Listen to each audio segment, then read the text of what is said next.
because Mr. West, aka Ye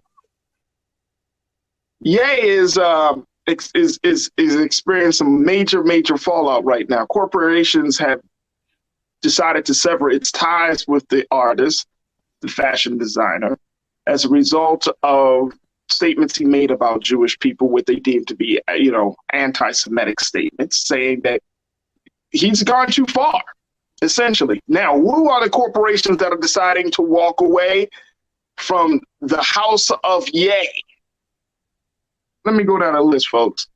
Gap, Foot Locker, Adidas, Balenciaga, CAA, that is the talent agency, major talent agency in the industry. JP Morgan Chase, which is a bank that already was deciding to cut ties with Kanye and the Yeezy brand before he made his anti-Semitic statements. But now they definitely happy that they were able to cut ties with them. And MRC. Now, MRC is another company that is a Hollywood financier here in LA, major broker in LA. So they decided to cut ties with Ye as well. So those are just some of the corporations. Then you have a couple of major law firms that is deciding to walk away from Ye as a result of his statements. And folks, let me just say, the people have been releasing snippets of what was actually said, because he said what he said on Twitter, right? But he really goes in on that now infamous Drink Champs episode where he talks about everybody and then damn near their grandmother. But he really goes in talking about Jewish people on that Drink Champs episode that people are just cutting out because Revolt TV has decided to pull the episode as a result of his take on the George Floyd murder. And so this is the major fallout. Let's bring in hip hop artist, activist, culture crew member Jules B back into this, because I'm asking the question, Jules, is he pretty much at the point of no return? Are we at the point of no return with this guy? Is he at the point of no return with himself and, of course, the culture? Why you got that look on your face, Jules? Because I told you so. What you sell? Wait a minute. Oh, this sound like a Shannon Sharp approach that you about to take. What do you mean you told me so? What did you tell us, Jules? Conversation last Wednesday, and a couple of weeks ago. Not the same exact conversation, but we had a discussion about this, about the whole Drink Champs interview. And right. Oh yeah. I literally stated, this is what happens when you take advantage of somebody who's in a mentally unstable or whatever y'all call him, or who's out of his God-loving mind. Let's call it what it is. I'm not dealing with mental health issues. This what happens when you take somebody that's not in their God-living mind, and you know they're not in that state, but then you give them a platform to speak even more stupid stuff. This is what happens. I told you so. I said this all as last week. I told you so. As far as Ye, I mean, I'm not chairman of the cancel culture. I don't believe in cancel culture. I don't care about cancel culture. I'm not chairman of the. I mean, at this point, you get what you deserve. As far as us as a culture canceling him, it's I can't make that decision, bro. I've seen people still talking about buying Yeezy. So it's I can't make that decision for other people. I just can't do it. All right, so here, I'm glad that you said that, right? Because we can't make that decision. I don't even feel like there is a cancel culture committee, because the stuff I think that we should cancel, the people and the things I think we should cancel, people fighting for. So I'm kind of stepping away from trying to dictate to other people what they should cancel and what they should not cancel, what should be acceptable and what should. I'm just going to ask the question: is it good for the culture? If it ain't good for the culture, and when you really think about this stuff, if it ain't good for the culture, then we shouldn't accept it. But that's my approach. Put this information out there then my only question is this good for the culture? Now, here's the thing. You're talking about the cancel culture thing, right? If we look at, and there's a great piece that the Washington Post just printed about, this is where this question is coming from, talking about, is Kanye West at the point of no return? Are we at the point of no return? Because there's a great piece in the Washington Post that came out about this, looking at his whole career. And when you do a look at his whole career and the number of things he said, from the time he said George Bush doesn't care nothing about black people when he was doing that, and then all of the stuff that he said, one of my big pet peeves is not just the fact about you just saying things without truth, not knowing the full truth. My pet peeve is, are you doing all of this for yourself, or are you trying to do this for other people? And it's hard for me to identify, Jules, a moment when he says something to the effect of, hey, black designers don't have a say in this industry. Every time Kanye West talks, he's talking about what he himself personally have undergone, the trials of his personal life, the trials of his personal brand, the trials of him personally not getting into certain spaces and certain circles. I'm not hearing from Ye where he's saying, this is why black folks are always marginalized. This is why black folks are at the bottom. I'm not hearing that language. I'm hearing, why they ain't gonna let me in though? Okay, so you said we're gonna have a quick conversation, and I tried to make it quick. Listen, I tried we're going to set the show down, but I try to just ignore this dude. I try to act like he doesn't exist, but now you angered me real quick with the thought that I gotta say. So here's my Joe, we can't act like the man don't exist. He's a cultural figure.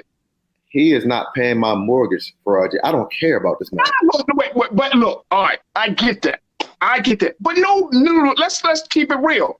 We pocket watching him. We money watch. We money clocking him.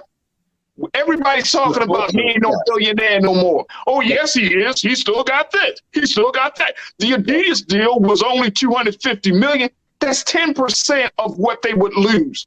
If that's just 10%, Adidas could find somebody else, even though they earned them $2 to $3 billion. Adidas can. I think Adidas will be fine. That's the point I'm making. So you're, as Ye, when we went to that infamous Sway interview years ago, and Sway was trying to tell him to do these things on your own. Stop trying to look for the buy-in to these big white corporations and then going on blast rants about how they did you wrong and how they're not looking out for you and other like he told you the blueprint from jump.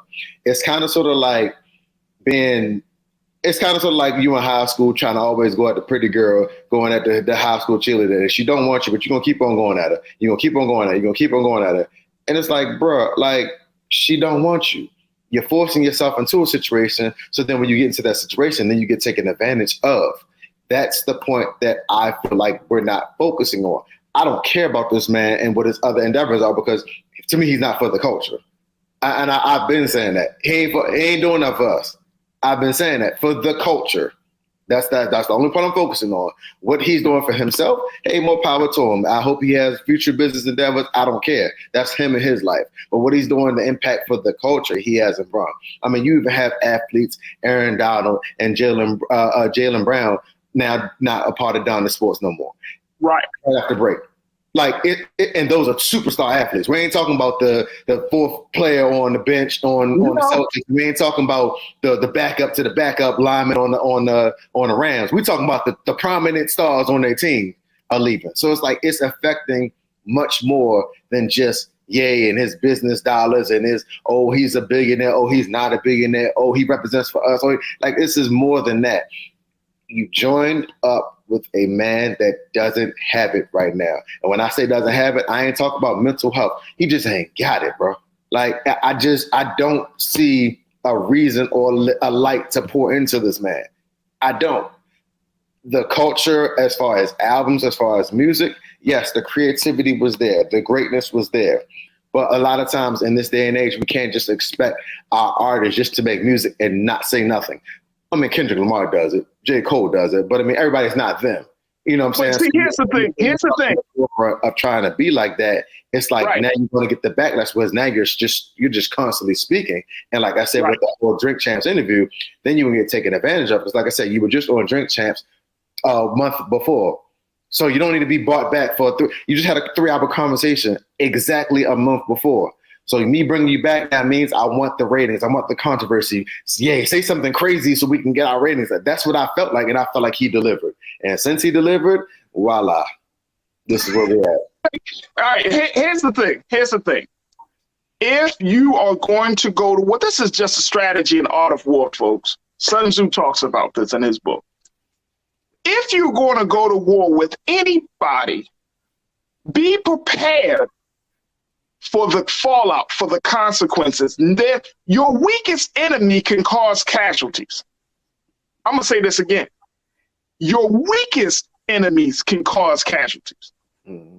So you can't go to war with any group, any individual, or any idea of power and then be surprised, be amazed, be shocked that you got some casualties on your end. Because warfare, and this is all warfare, this is the business, right? Just as much as it's about the culture, it's about business. He was in business with some of the world's biggest brands, right?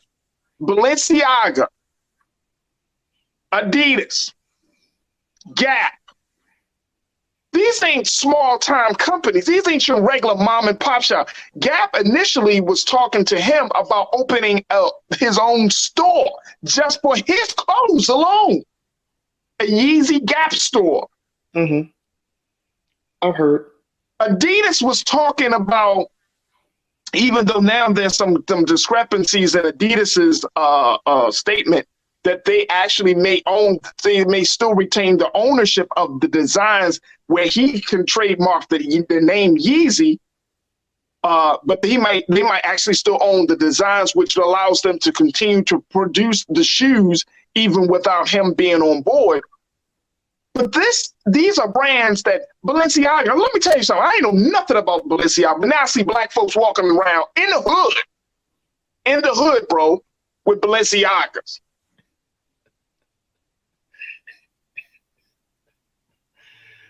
Now we on Balenciagas. Everybody talking, Balenciagas, I got to get the hat, the belt, the shoes, and blah, blah, blah. Then we got the people, black folks, oh man, Adidas was nothing without Kanye. Bro, Adidas been around for 50 years. Bro, Run DMC did a song about Adidas. So did Killer Mike. What are you talking about? They weren't nothing. That doesn't matter. Even what he brought in, check the numbers out, do the math, because the math is going to be mathing on this.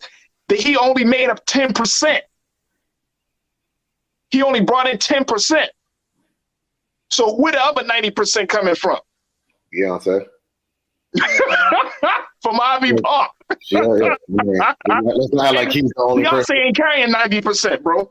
She's not carrying that. Pharrell.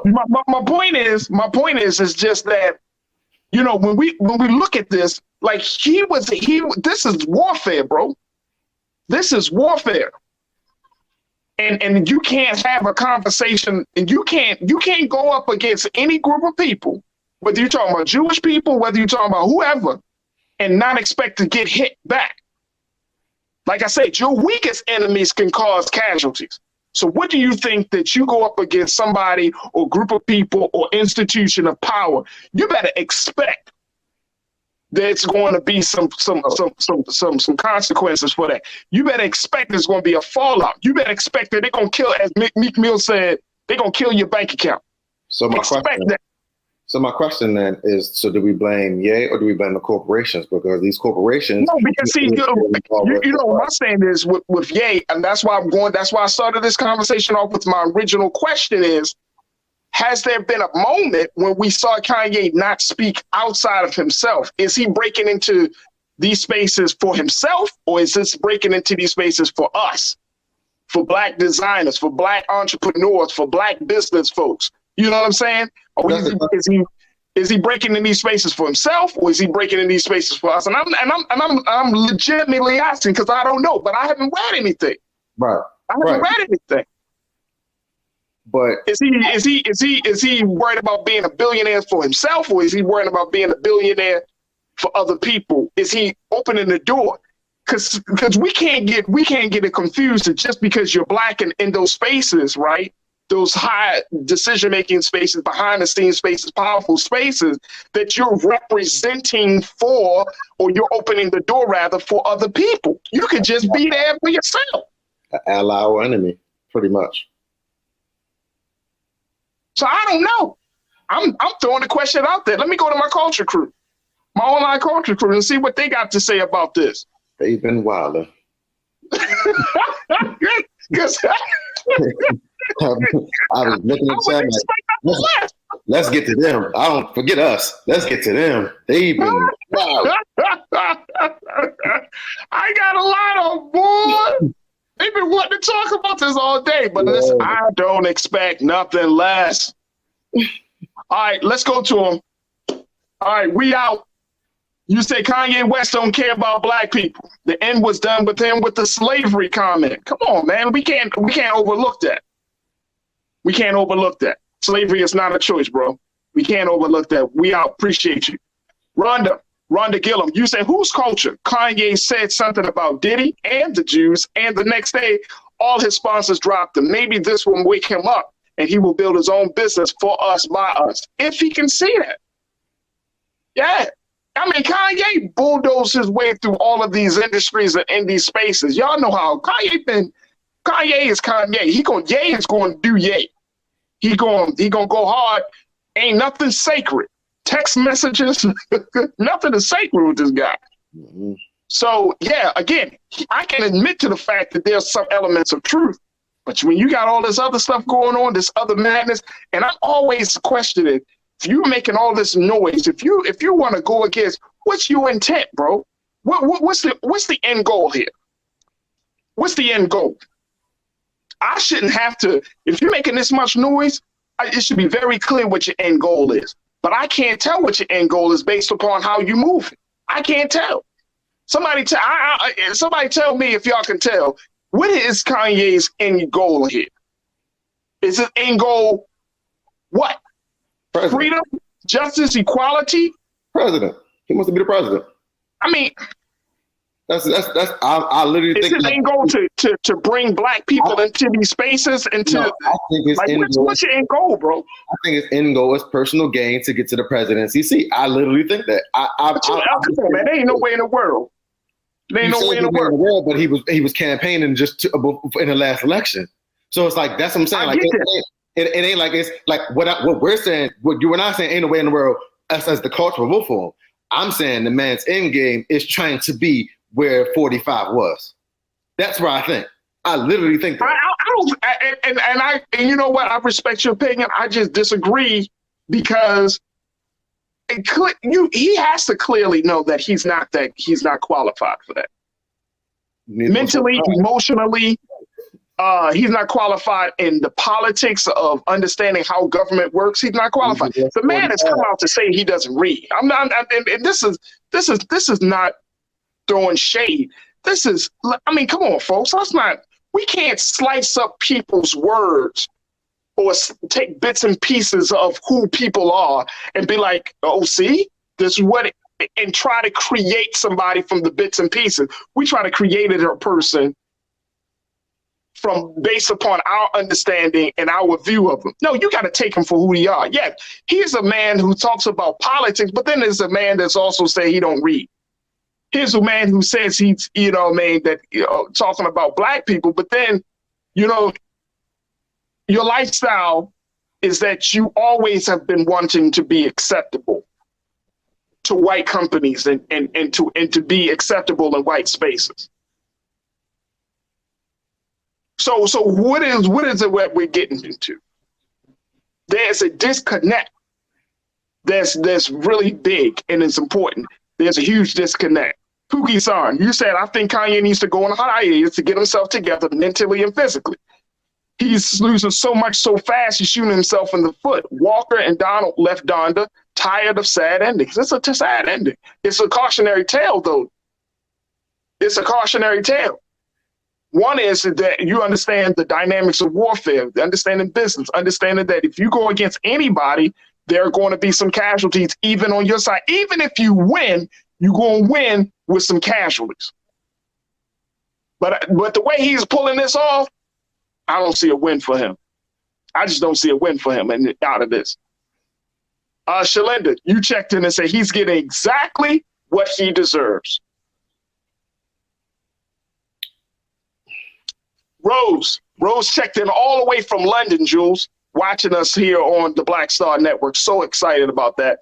Rose said, never give up on Kanye, please. He clearly needs medical intervention. I think he needs medical intervention too, Rose. I'm not giving up on him. I'm just not putting so much into him. I'm going to take Kanye the way we need to take Kanye. Like, okay, Kanye. All right, yeah, I got you. But I'm not going to, I mean, what are we saying? Are we saying that we should put all our hopes and dreams and aspirations, political aspirations in it? Come on, bro. Come on. Like, I don't know. I don't think that, I personally don't agree with that. So I don't know. Rashida, thank you, Rose, for checking in. I'm glad that you're able to join us. Rashida, you said Ye is full of no more KW. He needs to be blocked everywhere. His stupid mistake was talking about Jewish people. If he kept bashing black people, would have been fine. No one won't care. Well, we would care. I'm not worried about the Jewish comment because he's feeling the brunt of that.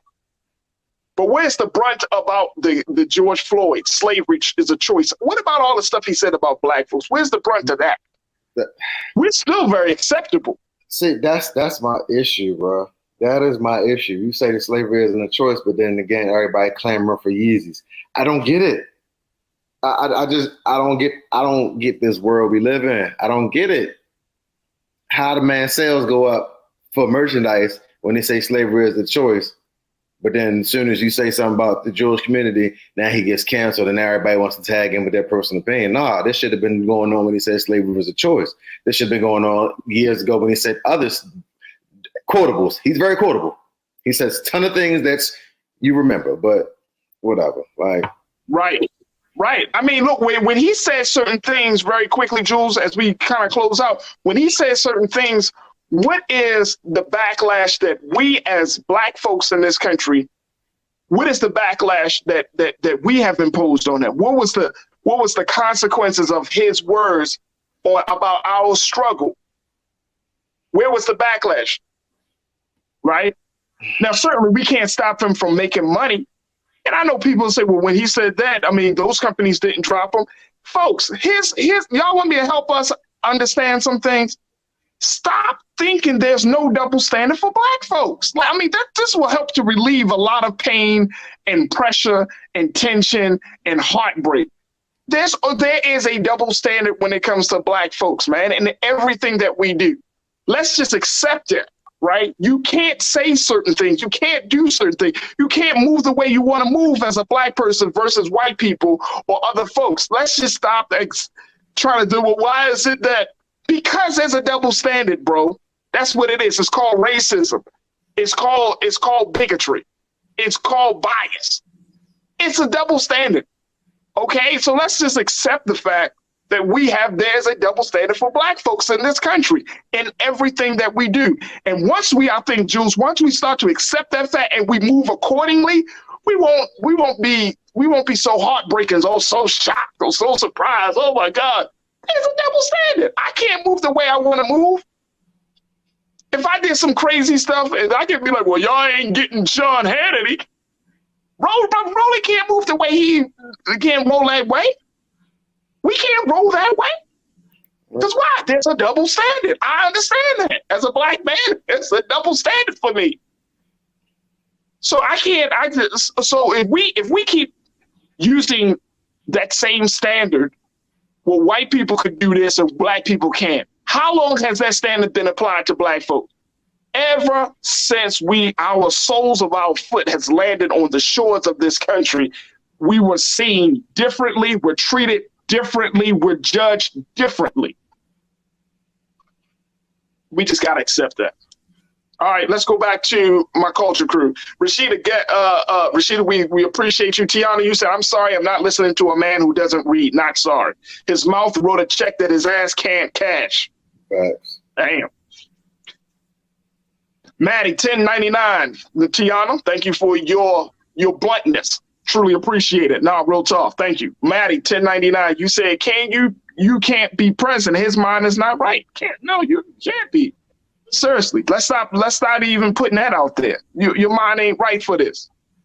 Patricia McGowan. Patricia, thank you, Maddie. Patricia, you said the slavery comment was when we should have walked away and prayed for the brother. We did pray for the brother. We just didn't walk away at the time.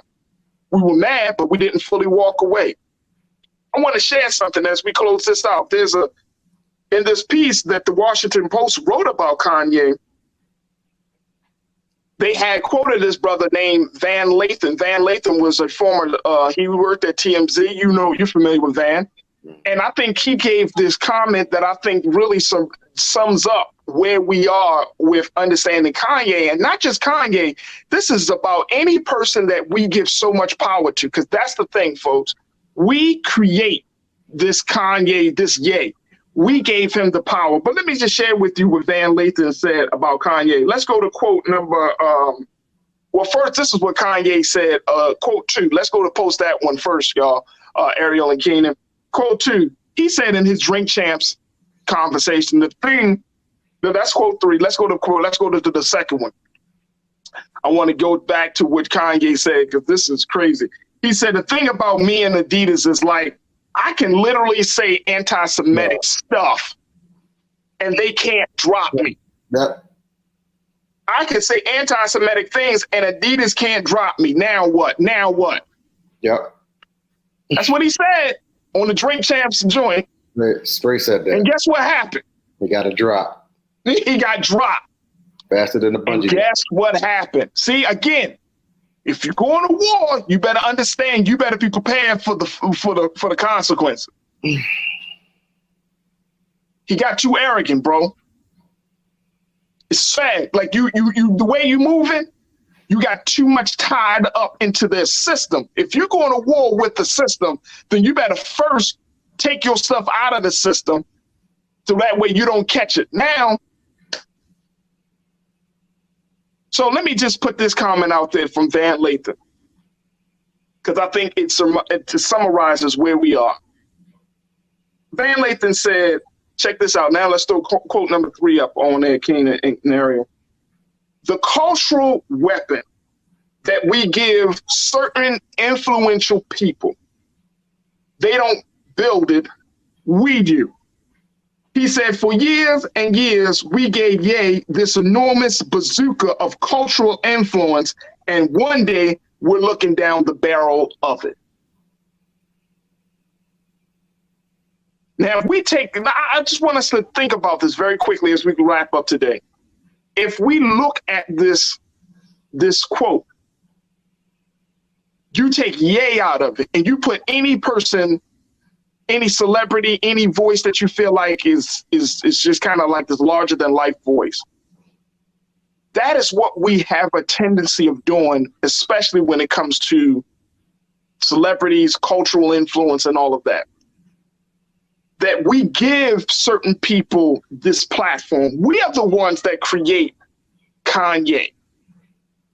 Just as much, yes, he could be in these spaces, but it just showed that we are enablers of certain types of thinking, right?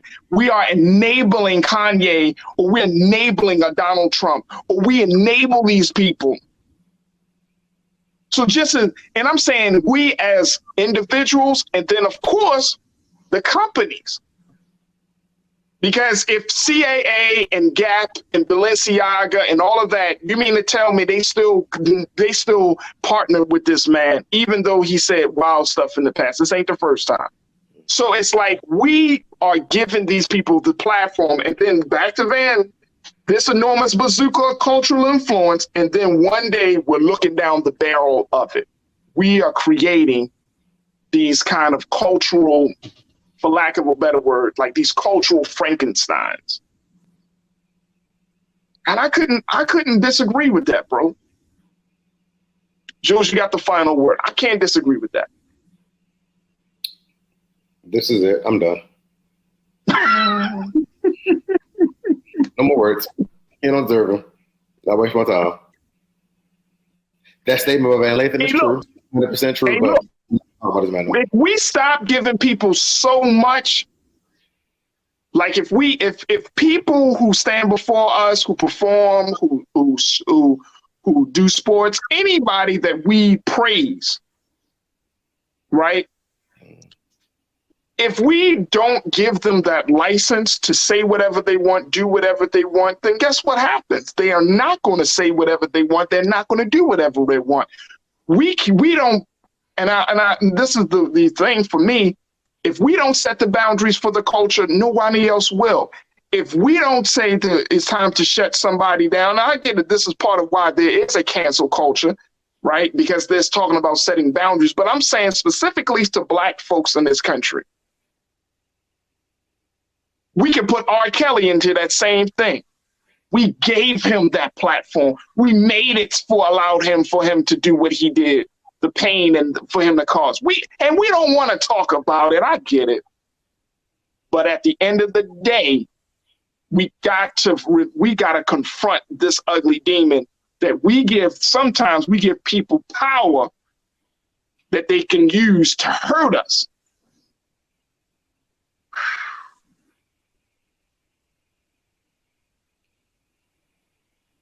Okay. I'm done. Okay. I'm done, Joe. I get it. I'm done too. Okay. I'm done. Okay.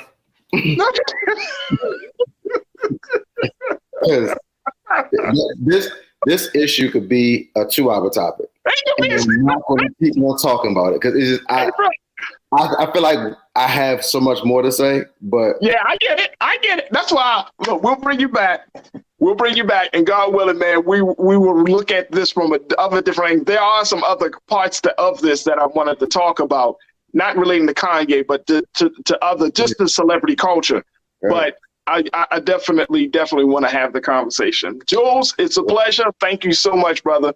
Always good to talk to you. I'm so glad you were able to join us here on Wednesdays. And thank you for being so good for the culture, brother. Truly appreciate it and love you, man. I'm just making sure I don't say anything anti-Semitic. Won't be me. You know, hey, look, hey, like I said, if you're going to go to war with somebody, you better be prepared.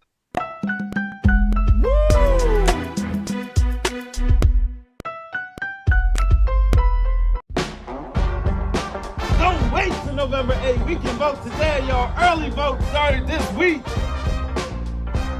We're on Savannah State University's campus. We will be dorm storming today, giving out treats for everyone. We hope to see everyone at the polls when it comes to November. If you believe we got power, let them know. Make some noise. Put a fist up. I need to see a fist in the air because we got power. Come on, you put it up. Go get your shirt. We're out here in the streets of Savannah, Georgia. James, do not forget to go vote. I got you.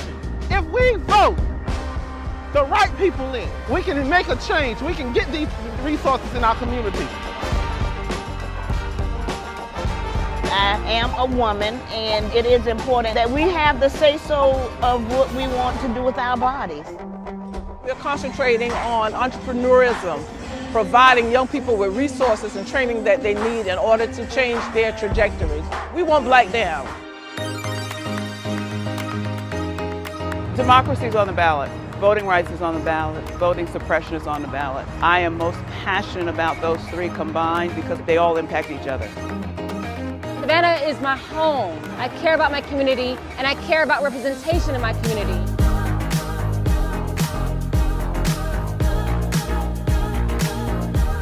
Our voices are still going to be heard no matter what kind of obstacles try to come up against us to stop us from voting. We're still going to be standing our ground.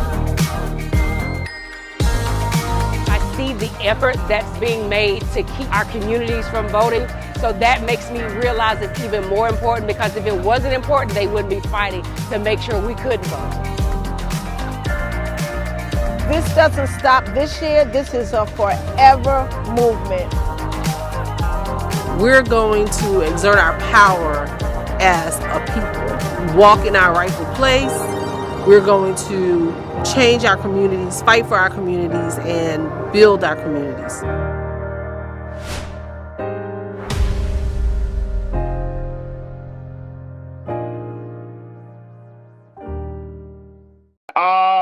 Oh man. I hope that first segment around political violence got you thinking and got you talking. So many people are checking in on our online culture crew right there in the chats on YouTube and Facebook. Truly, truly grateful that the conversation is had. But this is a very, very important topic for me. So, I will say this very quickly before we go to our next segment. For the rest of this week, we're going to dedicate time to talk about politics. Of course, about the upcoming midterm elections. And tomorrow, folks, we're literally 1 week away, 7 days away from this pivotal election. So all this week, we're going to do our part. I got some speeches. We're going to try to get some excerpts from the great Reverend William Barber and his speech, and trying to fire up the low income and those who often are not heard to go to the polls. I mean, there are just so many different things. So, if you're like, oh, we got to talk about this. Yeah, we're going to talk about this. Yeah, I'm going to dedicate some good amount of time to this, because I want us to be as informed, engaged, and as active as possible to go to these polls, man. States like Georgia, we've been talking about, in states like California, Florida, we got a lot of things happening down in Florida. I'm looking at Detroit, so I'm looking at what's happening there. I'm keeping my eyes on that one. California, where I am, yep, I'm keeping my eyes on here. Texas, big one, another big one. There's a lot has happened in there. Of course, hometown, Baltimore, Maryland, they're looking to make some history with possibly electing the first Black governor for the state of Maryland and Westmore. I'm looking at a lot of states, looking at a lot of places. So we got to do our due diligence to make sure that we keep you posted on those things. Also, make sure y'all follow me on all of my social media platforms at Faraji, The Real Faraji on Instagram, and Faraji on Twitter. As I love to connect with you, let's continue to build our community. But I'm going to be putting out more information and just keeping the conversations going. So if you haven't connected with me on social media, I would love to connect with you. I'm looking to re-energize my social media. So your energy will help to build my energy. My energy will build yours. So let's just build energy together. All right, folks. In this conversation, I wanted to talk about what we're seeing with Elon Musk taking the reins of leadership at Twitter. Of course, we talked a little bit about this last week. The $44 billion acquisition of Twitter. One of the world's richest men has decided to take on this public platform as a way to shift the conversation. But there are some concerns, especially from Black Twitter users, that this will not be the space that is going to be as welcoming, warm, and accommodating as Mr. Musk has put out there. Take a look at this, folks. Here's the latest situation around Twitter. And this is what I think is interesting. And I'm asking the question, with hate speech increasing on Twitter, will Black people leave? Do you know that there has been, since Elon Musk has officially announced that he is going to be taking over Twitter, do you know that there has been a rise in hate speech in the very platform, in the very space that he said he wants to have? He's what he calls a free speech absolutist. Oh my God. Hate speech is rising on Twitter as a result of his takeover. Wow. Let me just share with you very quickly what this is, and then we're going to bring my sister Shireen Mitchell in, who is digital sister, who's going to break it all down to us so we can understand, like we 5-year-olds around this issue. But according to the reports, and this comes out of Forbes magazine, but they quoted the Network Contagion Research Institute.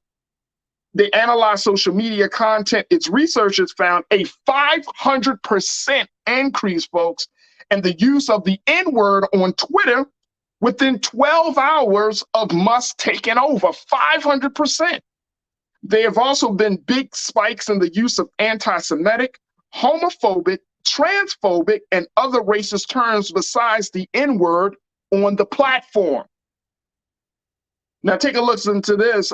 This is what he said. This is what Elon Musk said. He said, the reason I acquired Twitter is because it is important to the future of civilization to have a common digital town square. The importance of the future of civilization. Damn. You must think Elon Musk is an avenger or something. All right. So he said, that said, Twitter obviously cannot become a free-for-all hellscape where anything can be said with no consequences. In addition to adhering to the laws of the land, our platform must be warm and welcoming to all. Really, Mr. Musk? Really, sir? Really?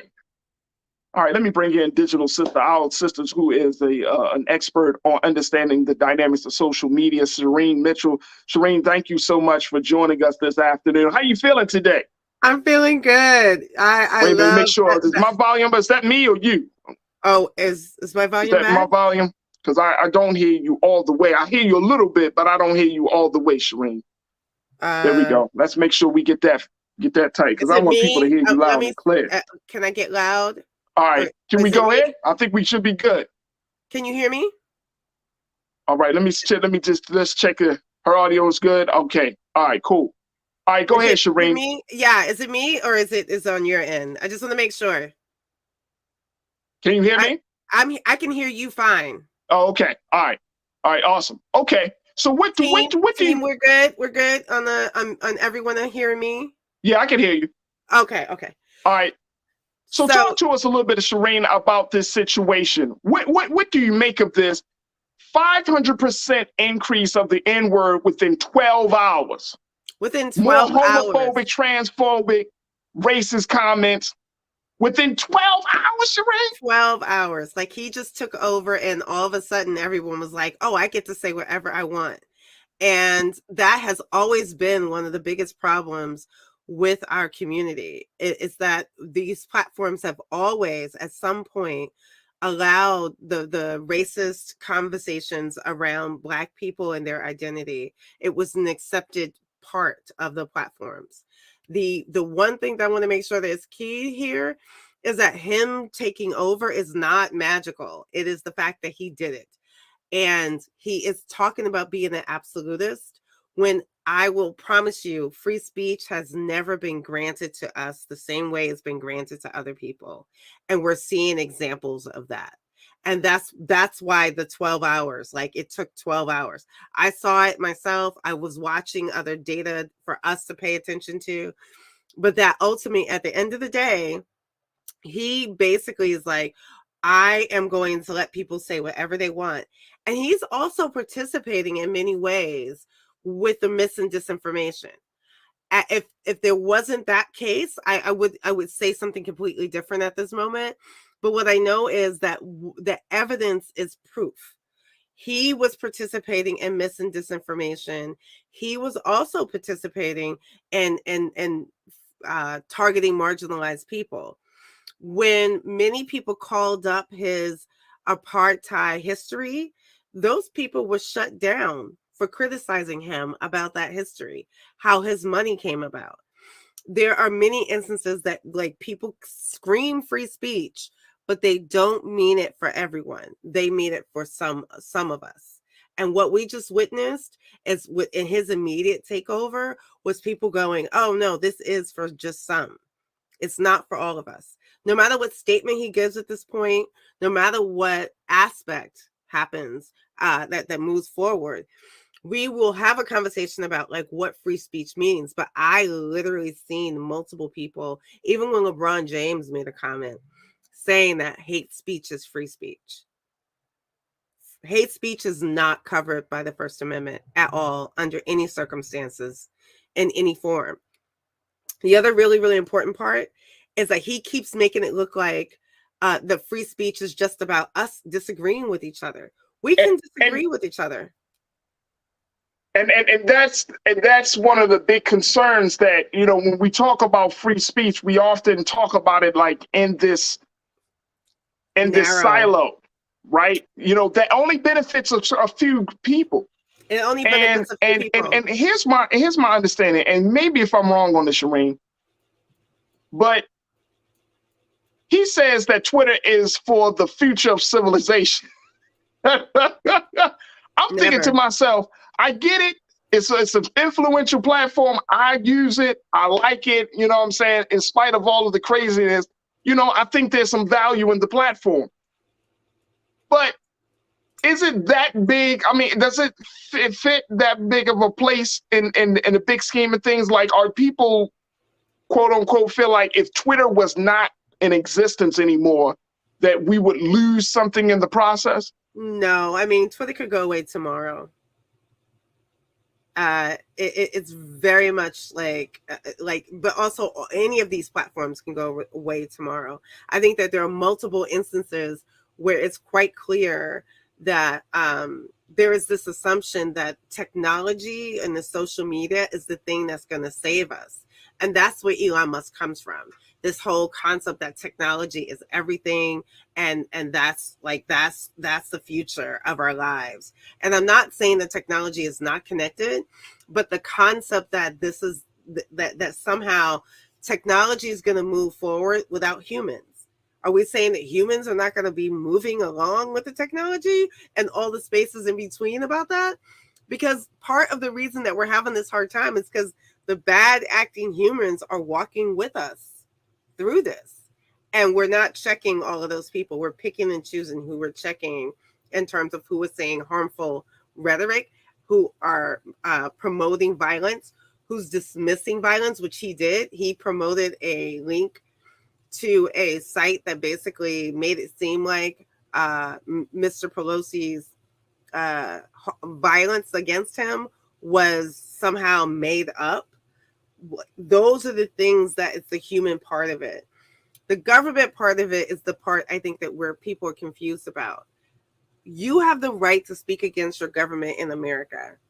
It says Congress shall make no law. You and me disagreeing is very different. And unless the government gets involved, unless there's some legal action, they are completely separate things.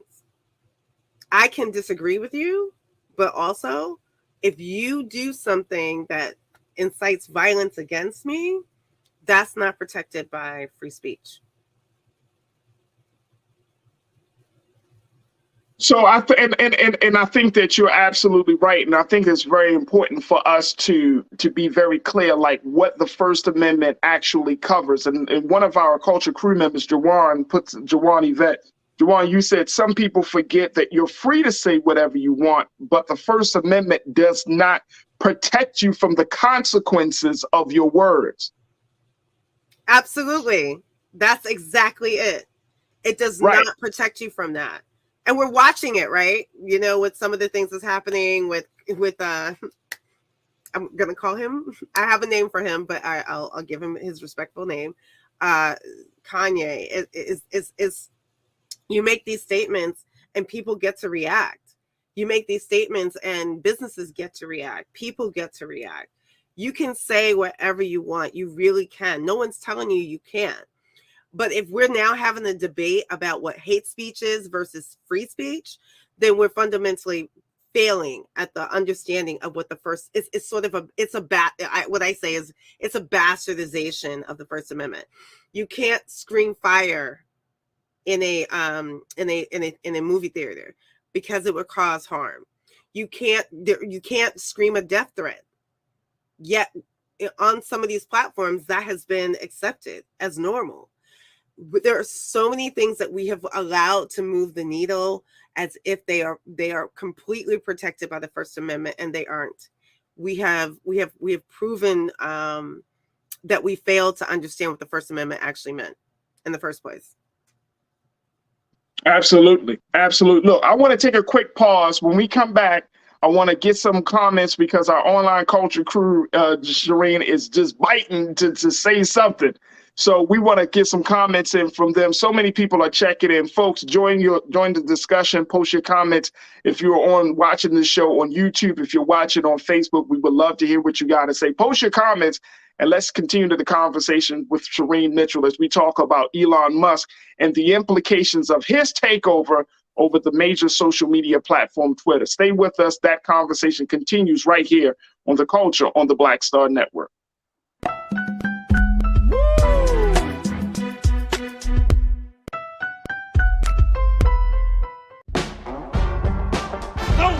November 8th. We can vote today, y'all. Early vote started this week.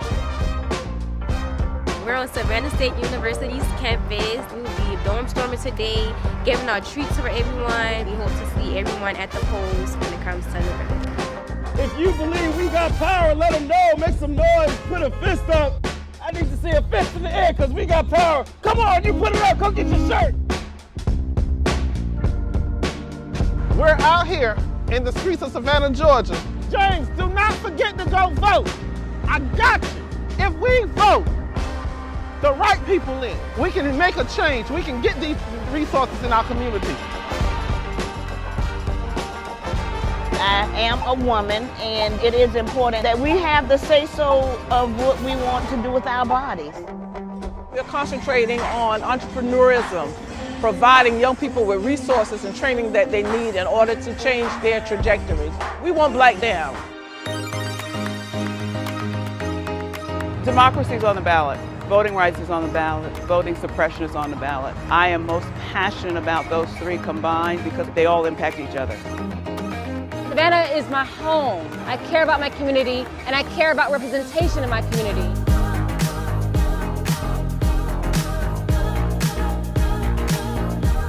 Our voices are still going to be heard no matter what kind of obstacles try to come up against us to stop us from voting. We're still going to be standing our ground. I see the effort that's being made to keep our communities from voting. So that makes me realize it's even more important, because if it wasn't important, they wouldn't be fighting to make sure we couldn't vote. This doesn't stop this year. This is a forever movement. We're going to exert our power as a people, walk in our rightful place. We're going to change our communities, fight for our communities, and build our communities.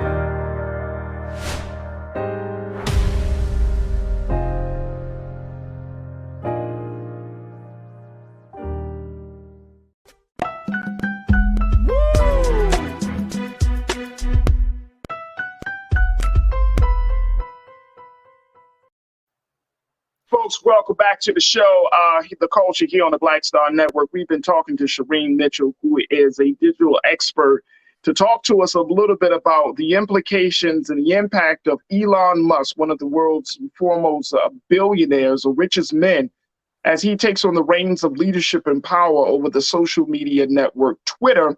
And what does that mean for Black Twitter users? Let's bring Shireen back into the conversation, because Shireen is just breaking it down for us like no one can, about this situation, about really what we can expect. Now, there are a number of Black Twitter users, Shireen, that are just saying, I'm done with it. For example, the coveted, the great writer of some of our favorite shows, Shonda Rhimes, excuse me. I'm thinking of different names. Shonda Rhimes, thank you. Making a point saying, look, she's done with it. She just... here's what the quote was. This is what she tweeted, y'all. she tweeted she tweeted, not hanging around for whatever Elon has planned. Bye. like Shonda she told us to her 1.9 million followers. She gone. Yeah. Other black folks are dipping out as well. It's like, oh, okay, the party is over. The party is over. Let me take me a to-go plate and wrap it up, and I'm out, y'all. I'm out. Now, here's another Twitter user. This is Dr. Jackie Lewis. She put it out there. The power Black folks built on this app isn't something to throw away, and a crucial part of why, quote, certain people want to destroy it. Keep talking, keep organizing, keep building power. Yes, I totally agree with that.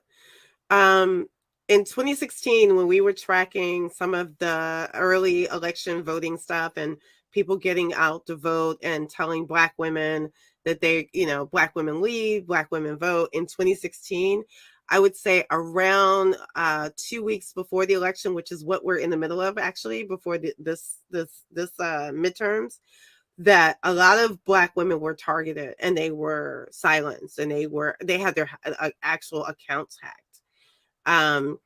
The problem that we have to worry about is him having access. I call it the goddess panel, but that means he, in ownership, he has access to the God panel. That means he has access to every part of your DMs, your personal information.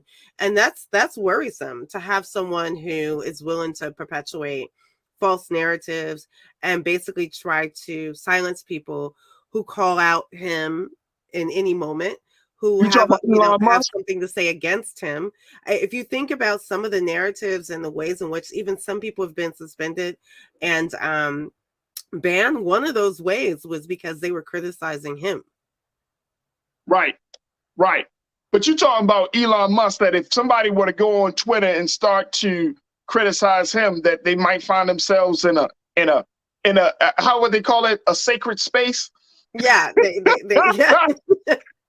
Exactly. Like that's the key part that people are missing, because he is basically saying, I can say and do whatever I want on this platform, but not everybody else can. The free speech part and the absolutist part is very much limited to the people who feel like they have the right to do it, but they do not want to hear the pushback coming from individuals that want to challenge them. And that when you see the opposite, when you see that he responds very differently to people who challenge him, you know that he's not going to look at this platform in the same way. And the people who are silenced the most are the most marginalized. And I do want to make sure that it's clear, there's a lot of free speech absolutists. Yeah. But they don't protect us. Everyone keeps saying that, like, if we don't allow the level of free speech, then we're basically going to harm the most marginalized people. Right now, we have not used that constitutional right to protect us. Like, we aren't being protected right now. Wow. The future, we're not even talking about the future. You can't do it right now. If there's an increase in the N word being used, then who's protecting Black people? If that's fine, and that can go unchecked and be considered free speech.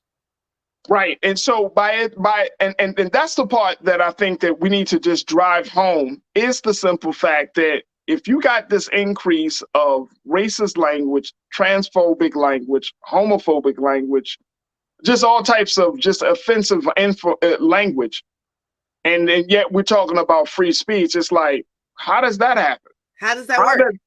Because and I read, Shireen, that Elon created this council. I think it's called like a moderation council, where he's supposed to, like, it's basically a group of people who's supposed to dictate, what the policies will be, like what is truly like acceptable, who goes to the edge, who doesn't go to the edge, all of that type of stuff. Plus, he also said it himself that he's not made a decision about Donald Trump, like a person like Donald Trump coming back. He said, if I had, and I saw this tweet earlier today, but he made to the point that he said, if I had a nickel for every time that someone asked me if I'm going to bring Donald Trump back, he said Twitter would be minting money.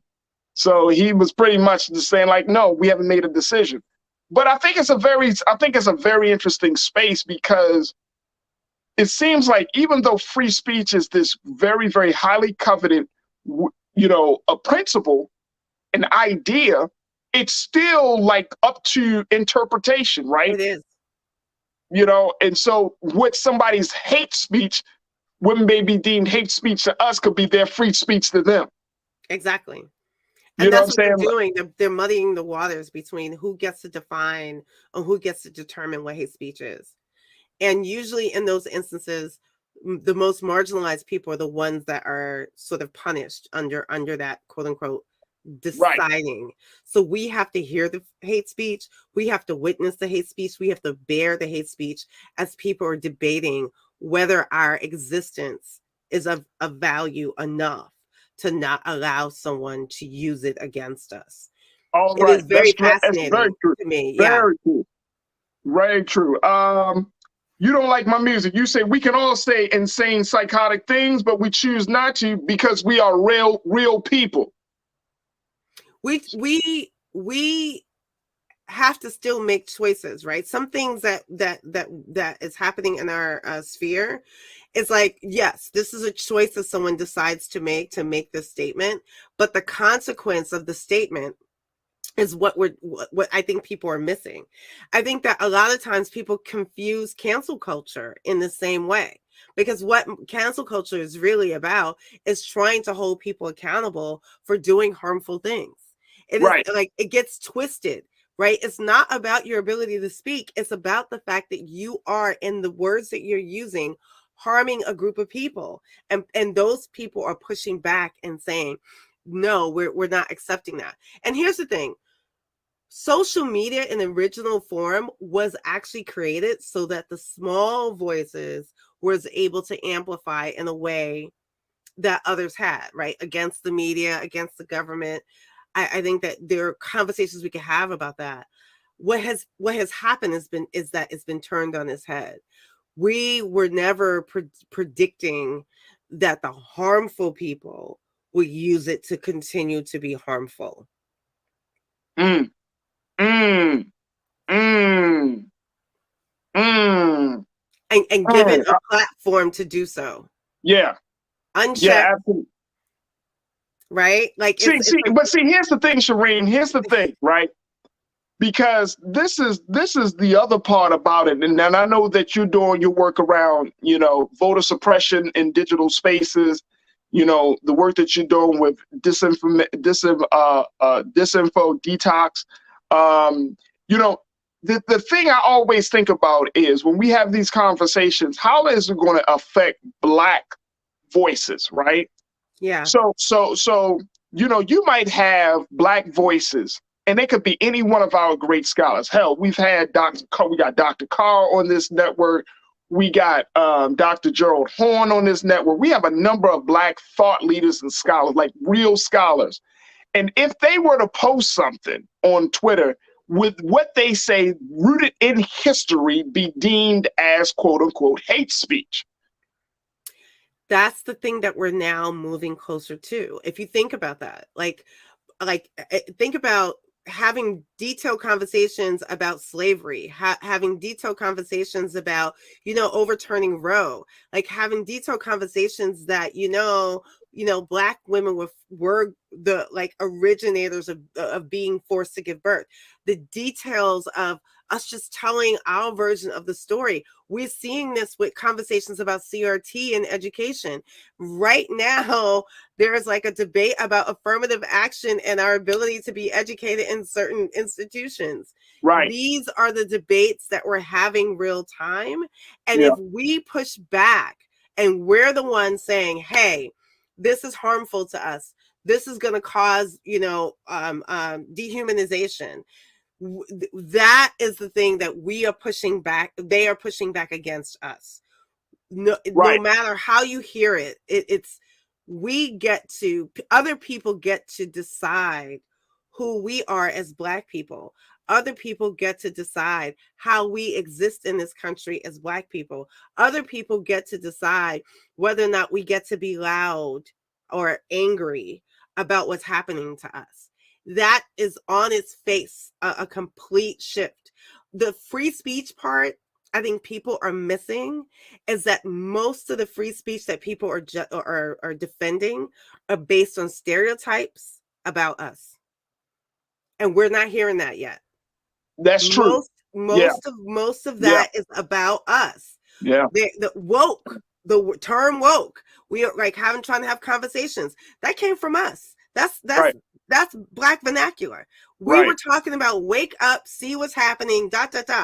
Now there's literally anti-woke bills.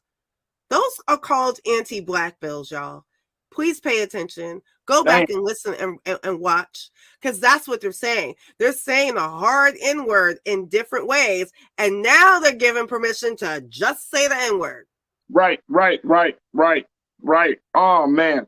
What's your take on this, Shireen? Because I'm seeing a lot of people have this conversation about Nubia fan base, joining these other apps, right? And as I was doing some research just for this conversation, the couple of Twitter users were like, even though Elon might be taking the reins of leadership of Twitter, I'm not leaving Twitter.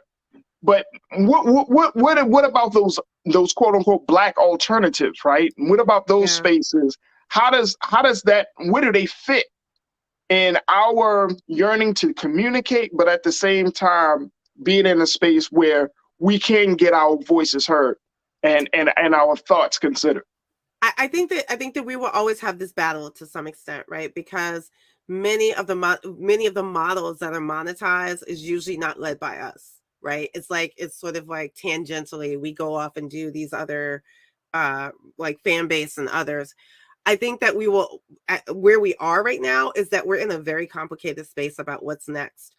I do think eventually Twitter is going to disappear. I mean, just remind people, if you've been around for this whole time, you know, MySpace existed, right? When MySpace turned into more of an art environment, then all of a sudden MySpace was gone, and then we were having a Facebook conversation, right? I want to remind people that we've gone through these iterations of different platforms. Some platforms have stayed, some platforms have gone. I do think that no matter what happens, we can't allow our voices to be silenced. Like, so if you decide to stay on Twitter, make sure that you're still able to be as loud as the next person and report the bad stuff. Because I think some of this is also based on the fact that we don't report the things that happen. I don't even think average people report what happens to Black people over what happens to maybe white people, honestly. I mean that sincerely. And I think that we've accepted a norm of that language. And until we can figure out how to like move the needle, we are being loud because we are trying to protect ourselves. We're being loud not because we're trying to incite violence against another group. We're being loud for a very, very different reason. And we're just basically saying, see what's happening to us, please, before it happens to you. And so many groups of people are like, oh no, we just realized it's happening to us now. So now we want to fix it. But if you were paying attention to all the dis and misinformation campaigns that were targeting Black women, if you were listening to the Black women who were talking about your slip is showing and accounts pretending to be Black women, if you saw all the campaigns that we were trying to stop, that's where it should have sat. When I hear people go like, oh no, like we should go somewhere else now, I think if we had actually all stood up back then, we wouldn't be here where it's now just like normal to say the N-word on these apps. Right. Unchecked. Right. So do we put more investment into these other alternatives? I would say yes, but my caution is, didn't we just see all the white supremacists move into places like Parler and Gab and Reddit, right? Like eventually they want to come back out. That's what Elon is doing. He's kind of trying to change Twitter back into sort of that environment. And we need to be careful of making sure that we don't allow silos in these environments. I think that we should go to fan base. I think that we should invest in those that are being created at social media platforms that are being created by Black people. But we also can't operate in a silo there either. It's basically, if you think about what I'm saying, is basically social media segregation. You dropping some new terminology. I'm just saying, like we have to think about that, because if we go to our own silos, aren't we still allowing the white supremacists to take over and people who are harmful and violent to have their own space without us checking or saying like, this is wrong, this should not be moved? Okay. Like, that's what we're doing in some ways. And I'm not saying that we don't support those environments. I'm saying we have to be very careful of segregating ourselves in such a way that we can't even witness the people who want to harm us, who think our existence should not happen, like that we don't belong in these spaces. That is a technological framework overall. Right. Think about the numbers of people in tech. The small numbers of Black and brown people in tech, we're still at like 3%. How do we change that whole spectrum if we're not a part of the full narrative from the tech space to the social media space. And I think sometimes people don't realize that we're being pushed out. But if we move away and segregate ourselves, that will allow them to continue to build harmful products against us. Shireen, let me just tell you something. Can you be my therapist for like 30 seconds? Yes. No matter where Black people go, we're always reminded we Black. Yes. It's like not we can't even go on a damn social media platform without, hey, don't forget, you Black and conscious. Exactly. And if you come to bring that consciousness here, you will pay a price. Because we need you to shrink. We can't afford to have people think that you're loud. You know how many people on platforms basically say that Black people are like only 7 to whatever percent or whatever. I can't even remember some of the numbers I've heard people say of the voting bloc. So why y'all working so hard to keep us from voting then? If it don't. So that brings it, and let me just share with you a few things. Let me share with you a few things because a couple of people are checking in because the whole social media segregation touched the nerve for a lot of people, I think. Uh-oh. I can't see all of them, so you got to tell me what they are. Shereen, like, Faraji, this will be the first and the last time I'm on your show. No. I will always come back. No, Thank you for even having me. Is love. No, because I didn't think about it like that, but I feel like that mindset is akin to every Black space that Black folks have to be in, right? Like yes. we can say, yes, we can build, we can create our own church, or we can flood the white church and make them see us. You know what I mean? Or we got to do both. It's like or have to do both. We got to do both. Because when we did that, right? Tulsa happened. When we did that, we got how many Lake Lanier? There were over 100 Black towns in America that were Black self-sustaining towns. If y'all look at that, it wasn't beyond Tulsa and Rosewood. There were a lot. There were a lot. And they were destroyed. And they were destroyed. Systematically destroyed. Right, While so, sundown towns still existed. Right. While they were telling us we couldn't go to buy food before noon on Saturday, right? Right. It's like we can't allow that part of it. Like we need to acknowledge that we're dealing with a digital version of that behavior. Telling us where and when we can exist and where and when we feel or don't feel protected. That's not a mistake at all. That is all intentional. And there's this complete assumption that the only people who can build tech are basically people who don't look like us. We can build it. We just have to be careful about not segregating ourselves. We can still build it. We have the skill sets to do it. We just gotta operate from two spaces. Yes. We gotta, and this is, and you know what? I agree. We gotta operate from two spaces. We gotta flood the mainstream traditional, but we gotta create and build the alternative. We can have both and we can do it both ways. We can do it. We can walk and chew gum at the same time. Exactly. We can walk. Hey, look, this is what my sister Corinna checked in and said. Social media segregation. Well, damn, sis. You are so right. She said, you have a point, but at the same time, I'm tired of making these races money.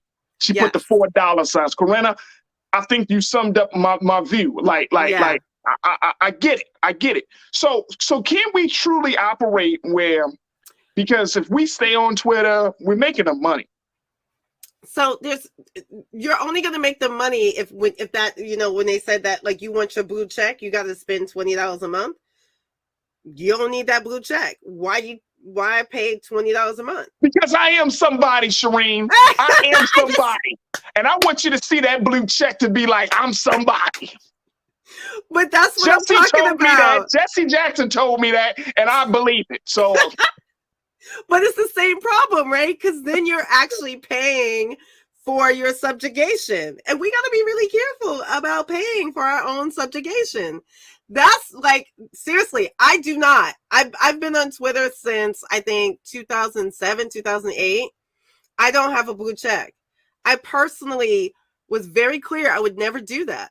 And that's because I knew that eventually it could be used against us, because even in the blue check of you paying, there's data that's being shared. Your finances are being shared. Like, think about what I'm saying. You're absolutely right. But then you also have to choose whether or not you're going to pay that $20. It was what, $4.99, I think, for the blue check for a minute. Right. And now they're talking about $20, right? So don't pay for your own subjugation. It's all I'm saying, sis. That's all I'm saying. I'm gonna be honest with you. I'm gonna be honest. Y'all gonna get mad at me, but I'm telling you, I did not know you had to pay $20. That's where we are now. It's like they know you had to pay $20. So all I need to look famous is $20 a month. To look famous, not to be famous, but to look famous. So those are kind of the caution things I say. And here's something else I want to make sure that we're not losing in this conversation. We've built shit before. Some of these apps out here had the black coders were actually around. They have NDAs and they can't tell you they are some of the originals of some of these things that everyone's making money off of. That aside, you still need to be careful about you being subjugated. But also, I just want y'all to know, I mean this sincerely, some of these technologies have been stolen and co-opted and culturally appropriated. Like Black Twitter is a thing, because when people were coming onto Twitter, people thought there was like a whole different Twitter. No, it was Black Twitter. We are the ones that made. I'm gonna be honest with you. Again, I'm going to be honest with you. When I heard the term Black Twitter years ago, I was just like, well, where is Black Twitter? Because I want to log in, right? Yes. I felt dumb. I was like, so there isn't like a separate space for Black people? It's not. It's the same space. It's an open space, but we know, and you can tell who has people who they follow that are Black, because they have a completely different conversation and a completely different linguistics. I don't like that. You don't like that? No, because you know why? Because it's like y'all have y'all little like it's like the children's table at Thanksgiving. No, it's not. You think that's what it is? I don't think that's look, man. Black folks, we are so integral part of this conversation about the American experiment of this country, right? On every single level. We do not need to, I'm saying in this space, in this setting of Twitter, we need to be a part of every damn conversation that's in Twitter. That's just me. But, I get it. Like, Black folks, culturally, there are some things. But we still have our own vernacular and our own linguistics. I get that. And see, that's what I'm saying. There's the other, that's my pain, Shireen. That's my pain, right? It breaks my heart, because it's like, I want us to be in those spaces so we can, and I'm going to go, this is my brother Conscious Thought. He said it best. He said, we have to be where we can to educate and enlighten each other in spaces where we are free to be the very best that we can be. Yes. I love that, Conscious Thought. I love it, bro. I love that, right? And I feel like even in spaces where we're not deemed as being like we should be there, like the conversation about Black folks today is being at the table. The conversation about Black folks today is that we are a part of every conversation because we built this country. Yes. You know what I'm saying? So for me, it's like, don't put me at the children's table during Thanksgiving. I'm sitting with the adults because I'm going to have the real conversation. We're going to enlighten. We're going to educate. That's how I feel. But I understand we do need a separate space. But then I look at it like, is there Asian Twitter? Technically, yes.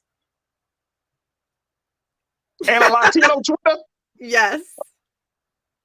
See, that's why I brought you on, because you full of me. You gotta you gotta know that they exist though to follow That's them. what I'm saying. And I didn't know.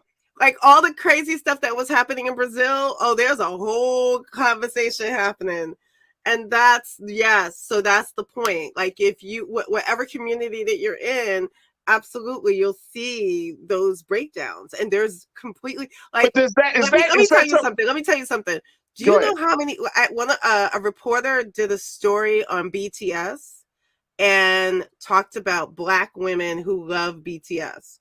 Do you know how many people got upset about that story? Because Black women loving BTS, i.e., a Korean, band. Pop. Yeah, exactly. They were like, "How you breaking that down to the Black version of the story?" Because everybody loves BTS. No, we all don't. Not in the same way. They're like the quote unquote BTS army looks very different, and some of the army is very racist. So there is a conversation that you can still have within that context. So I see people are saying this, and Renaissance Man 2008, you bring up a great point. You said, bruh, you said, bruh, we don't have to be like everyone else. Let's just do us. And I'm all for that. I'm all for that, Renaissance Man. I'm really am for that. But I am also of the thinking, and I don't know, help me to reconcile this, bro. But yeah. I'm also thinking that, you know what, like, I don't want, everything is, this country is built on Black culture, Black history, Black thought, Black politics, Black healthcare. I mean, we are so if we're essential in all these spaces, the us is everybody. Because in some sense, because most people have appropriated our culture and adapted it for themselves. Like you gotta still be honest about that. Listen. I can hear like my social media segregation thing got people upset because I'm hearing the words, right? but it's true. It's very, very true. I'm not saying that we don't have to be constantly burdened and being harmed. If you want to exit, go ahead and exit. But let's be also honest that we've done that in this country before, and we've seen the outcomes of that. I'm always fascinated with people constantly saying, well, we just need to exit. And that exit does not mean that we're still safe. Because the point of what I'm trying to say is it's not like other people can't still come in and bomb that. Right. That's what I'm trying to say. I've had multiple conversations with people, and I've asked people sometimes, when was the last time America bombed Black people? Do you know the year? 1985. Move. See? But that's modern, right? Yeah, so, that was only like 40 years ago. It's modern. The 1980s is considered modern. You can't say that this was 1921. No. That's what I'm saying. We are still operating in a country that operates like all the technology has to be in one place. All the people have to be in one place. It is segregation. And there is some level of like self-segregation. And we have to be very, very careful because there is an assumption that we have some level of sovereignty. We don't. We still have to live by the laws of this country. There's no sovereignty in any of that. And that's what I mean.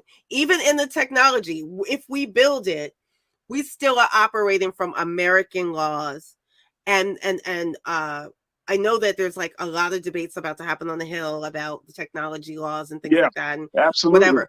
But I'm still trying to make sure that we understand that one thing that doesn't change for us is that the laws being put in place about us, even though they affect other people, we're missing the fact that they're about us. Tip wages is about us. Think about what I'm saying, right? Like if you literally think about the laws that are now being put in place, even over voter suppression, and when I talked about the anti-woke laws, they called it something else, but it's still about us. Yeah. You know that there are towns that still are sundown towns. Y'all know that whether they switch around how they talk about the laws, it's about us. There's still, like in Virginia, there's still places where there are writers written in the doctrine of a contract that says you cannot sell this house to a Black person. It's still there, y'all. Oh yeah. So all I'm saying is, Yeah. be clear that like we still have to then live by those laws, because someone will say, well, that law is in place, so it's not about. Do you know how many people who are mad about slavery being overturned is that they'll say that they became slave to the federal government? That our slavery is not the real slavery, and they will repeat that. Honestly, think about it. Because who was protecting us from the state's rights individuals who thought they could do whatever they wanted to us? I mean, I get that, but I'm just saying, it's not. You know what I'm saying? Like in certain conversations, it's like, bro, it's not necessary for me. In my opinion, it's not necessary for us to have. I hear what you're saying, and I know some people. You know what I mean? You just be like, well, bro, that was like. You know what I mean? Like we had a different place in our history. But we're not, because some people are trying to roll back those laws back to that time. I get That's that. what I'm saying. I totally understand that. I totally understand that. That's You're what right. I'm saying. Yeah. So we'll still be beholden to those laws. Like we can still try to be segregated. We can still try to do all these other things, but we're not sovereign. We still will be beholden to those laws. So if cops decide to show up and they're like, we're going to take that from you. Right. What's going to happen? Right. Absolutely. That's a great point. Shireen, we got a couple of moments left. I know. I'm sorry. We went the whole. You know, it's all good. No, because that's the way let me tell you, the culture,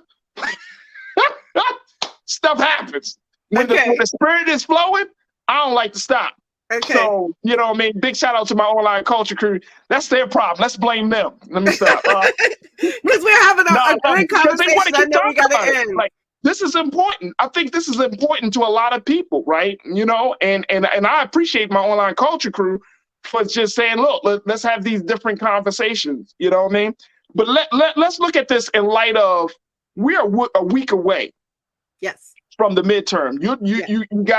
You got your campaign talking about stopping digital voter suppression and oppression, and so we got a lot of people, a lot of our Black folks. You know what I mean? We are up against crazy odds. Yes. Getting folks out to the polls. Tomorrow, I'm going to be kicking off like a week of talking about, you know, the importance of going to the polls and having these discussions, but in the digital space, where propaganda has been used on these digital platforms, Black folks I think some Black folks are just losing it because they're consuming so much misinformation. Yes. About the issues, the candidates, and all of that. How do we navigate through all of that, Shireen? You know what I'm saying? Over these next 7 days, this is a crunch time for this election and for Black folks to get involved. How do we navigate through all the misinformation? I try to work on that every single day, and it's really tough. I just want to say that really quickly. It's not easy. We're going through phases of, like I told you, the stereotypes. If it fits your stereotype, then you will believe it. If it's a knee-jerk emotional reaction, you'll just believe it.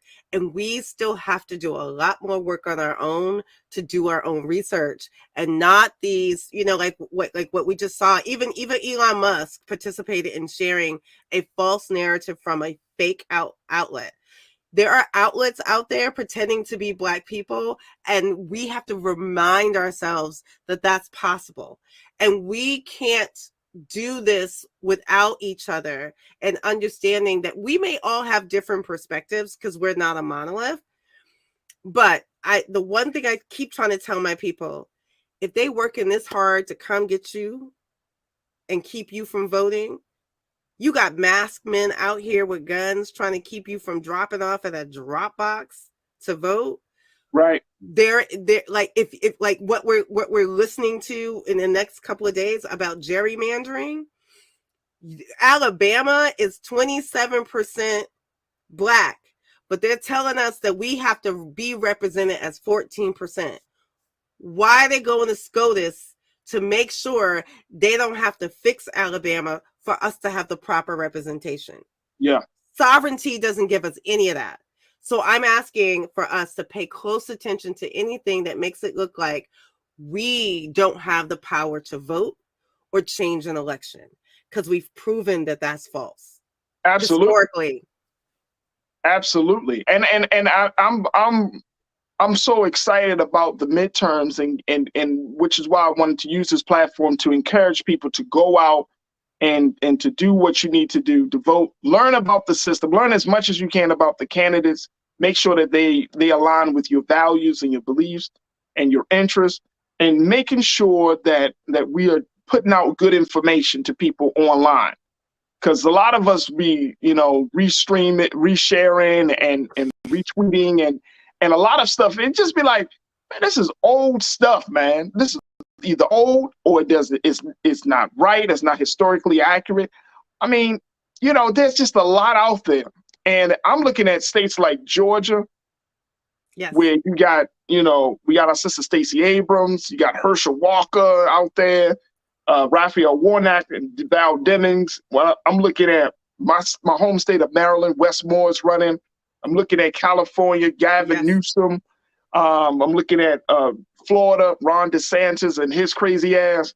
Don't forget Michigan and Gilchrist. Like we got. Right. What about our brother Mandela Barnes? Yes, we got people out here running. Yeah. And I want people to rely on good information. Yes. Good information. So any quick tips that you can offer as we kind of go into this space? We see this change of leadership, and most important, we see in social media being very, very powerful. That's some things that you want us to consider as we move forward, Shireen. I honestly have like 3 key things I try to tell people. If you see something that you feel the need to immediately retweet and reshare, pause. Don't do it. Like that visceral reaction is what they're after, and that's on purpose. That's not a mistake. The second thing is, if you see disinformation, you can do something about it. I talk about truth sandwiches. Like, tell the truth at the top. Make sure you respond to the mis and disinformation, which is based on the kernel of truth, but follow it back up with truth. And then the third thing, out of all of this, I try to repeat over and over again, any information that basically makes it look like you don't know how to vote if you decide to go vote, go back to your state website and do your own research to make sure how you can and cannot vote. I still think it's amazing that we can have laws in place that keep people from getting water or even talking to each other in line. But we can't say anything about the guy who's gun-toting watching the Dropbox. Right? That's what I'm saying. Please, like, those should be alarm bells. And you should pause and actually think about like what your reaction should be. There it is. I love it. And Corinna, you said something very powerful, another powerful statement from my sister. She said, social media has killed the intellectual capabilities of folks. I was on a trip with 5 other ladies waiting to catch our flight. And she said her friend was latched onto IG whole time, barely spoke to us. Insanity. That's what I'm talking about. That's messed up. Like you can't even be in real time with the people around you. That would probably be my number 4. Like, some of that stuff you need to stop looking at, right? Because people are giving you a mask of what their life is really like, while you're literally sitting in front of people that you're living with and experiencing real time. Yeah. And most of those TikToks, I've been in many places watching people who I know are doing TikToks. And I'm like if anyone saw that, like saw the whole performance before the TikTok, they'd be like, this is not real. Because if you actually watch it while they're doing it, come on, they're making up a narrative. We're in made up narrative spectrum, and we need to fix that. We need to be honest about that. that's a whole nother conversation. Sister. Another conversation for That's a another whole nother day. conversation. It's Halloween though, so it's the spirit of this is the season to pretend. Exactly. Take off your mask, folks. Take your masks off. Like, some of this stuff is real. Like, let's have the real conversation. Some of this stuff is completely made up and complete false narratives. And we're having a hard time discerning between those two things. That's why we're having a hard time. There it is. Shireen, I appreciate you so much, sis, for jumping on. How can people find more information about the work you're doing online? Yeah, so you can always follow me, Digital Sister, on just about everything. Follow our website, Stop Online VAWA. stoponlinevaw.com. You can find all of our reports, all the things that we're actually participating in, our infographics that we have been sharing about the HBCUs, about the Roe overturn, about all the things I think are important to our community. I make sure that what I want people to realize, what we try to do is make sure that we're highlighting what happens to us in conjunction with the data and the facts. Absolutely. Shireen, thank you so much for joining us today. Always appreciate you and your great insight and expertise. Y'all can also check out Shireen on RMU Roland Martin Unfiltered, and she also is always providing some great stuff. Look at this, folks. Stop Online Violence Against Women. You can check out her website right there. Beautiful site. And they're talking about everything from disinformation, of the disinfo detox, to digital voter suppression and stopping that effort. Man, oh man, a lot is happening with our sister. And I'm so grateful she's able to spend some time with us. I hope Brother Roland knows I'm going to be calling you back on. So I'm just letting you know. He knows. I'm 100% sure. He's called me every once in a while too. So thank you for just having me on. I appreciate that. Absolutely. Shireen, thank you so much, sis, for the work, and certainly thank you for being so good for the culture. Thank you. I'm here for the culture. I live for the culture. Don't wait till November 8th. We can vote today, y'all. Early vote started this week. We're on Savannah State University's campus. We will be dorm storming today, giving out treats for everyone. We hope to see everyone at the polls when it comes to November. If you believe we got power, let them know. Make some noise. Put a fist up. I need to see a fist in the air because we got power. Come on, you put it up. Come get your shirt. We're out here in the streets of Savannah, Georgia. James, do not forget to go vote. I got you. If we vote the right people in, we can make a change. We can get these resources in our community. I am a woman, and it is important that we have the say-so of what we want to do with our bodies. We're concentrating on entrepreneurism, providing young people with resources and training that they need in order to change their trajectories. We want Black down. Democracy is on the ballot. Voting rights is on the ballot. Voting suppression is on the ballot. I am most passionate about those three combined because they all impact each other. Savannah is my home. I care about my community, and I care about representation in my community.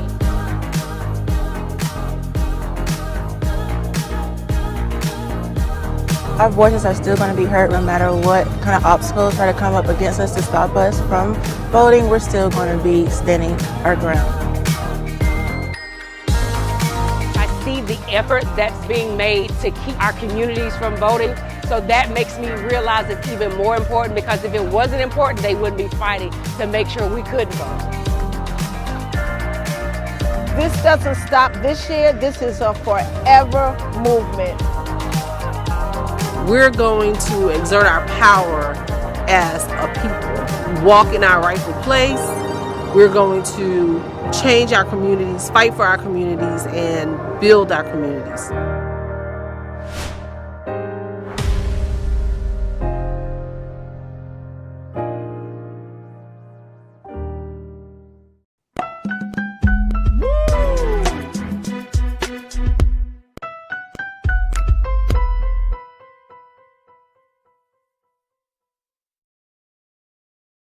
Hi, I'm Dr. Jackie Hood Martin, and I have a question for you. Ever feel as if your life is teetering and the weight and pressure of the world is consistently on your shoulders? Well, let me tell you, living a balanced life isn't easy. Join me each Tuesday on Black Star Network for A Balanced Life with Dr. Jackie. We'll laugh together, cry together, pull ourselves together, and cheer each other on. So join me for new shows each Tuesday on Black Star Network, A Balanced Life with Dr. Jackie.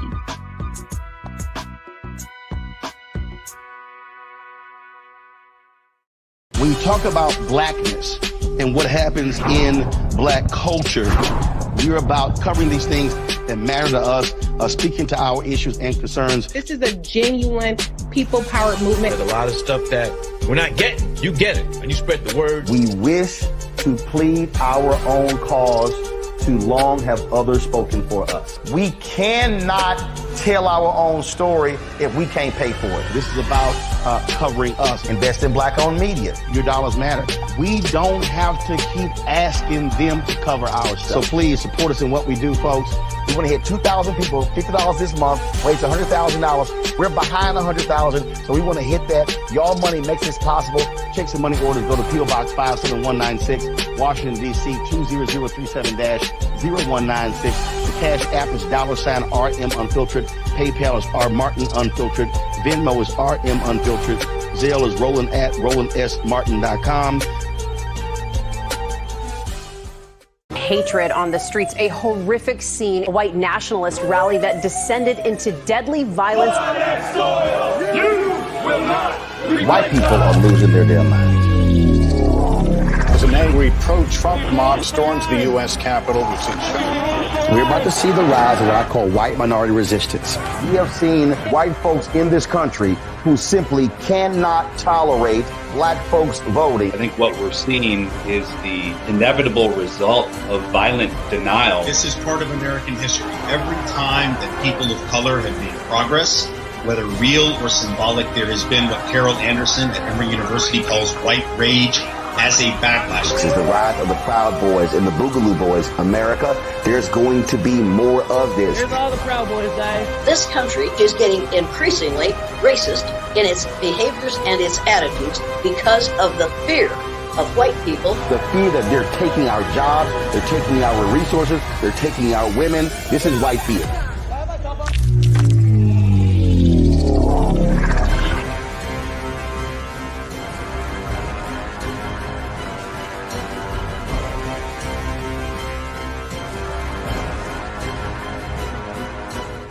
Pull up a chair, take your seat.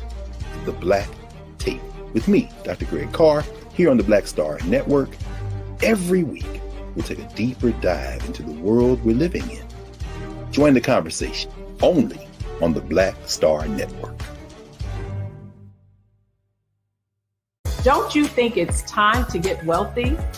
I'm Deborah Owens, America's Wealth Coach, and my new show on the Black Star Network focuses on the things your financial advisor or bank isn't telling you.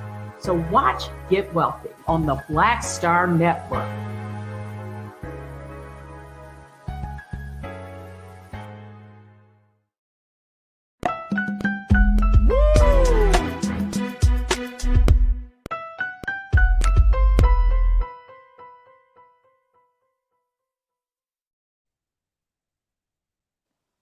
All right, folks, welcome back to The Culture here on the Black Star Network. For our final conversation, I wanted to bring to light a monologue that got the internet on fire, and it's from none other than legendary comedian, and I think we can say that at this point, legendary, iconic comedian Dave Chappelle, as he hosted this weekend Saturday Night Live with musical guest Black Star.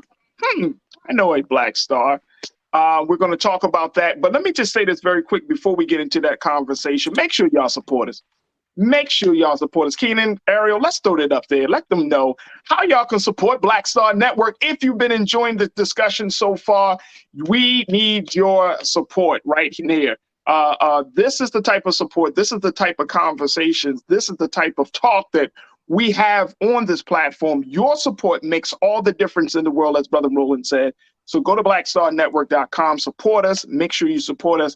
make sure you support us. And also follow us at Black Star Network on IG and Twitter as well. Now, you can also follow me, yours truly, Faraji Muhammad. You can find me on The Real Faraji on IG and Faraji on Twitter and Faraji Muhammad on Facebook. I would love to connect with you and continue to build with you as we're still building our community called the Culture Crew. All right. So thank you in advance for your support. All right, let's talk about Dave Chappelle very quickly. Brother Michael and Hotep, B Fly, joining us in this conversation as they've been doing for this show today. I want to play a little bit. I wonder if we can play. I want to play a few minutes of what Dave Chappelle had to say as he hosted this weekend Saturday Night Live. Take a look.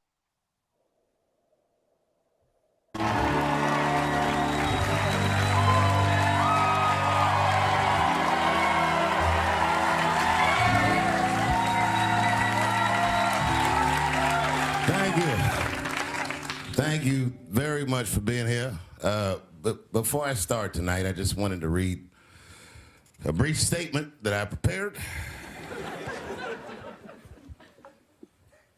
I denounce anti-Semitism in all its forms. And I stand with my friends in the Jewish community. And that, Kanye, is how you buy yourself some time.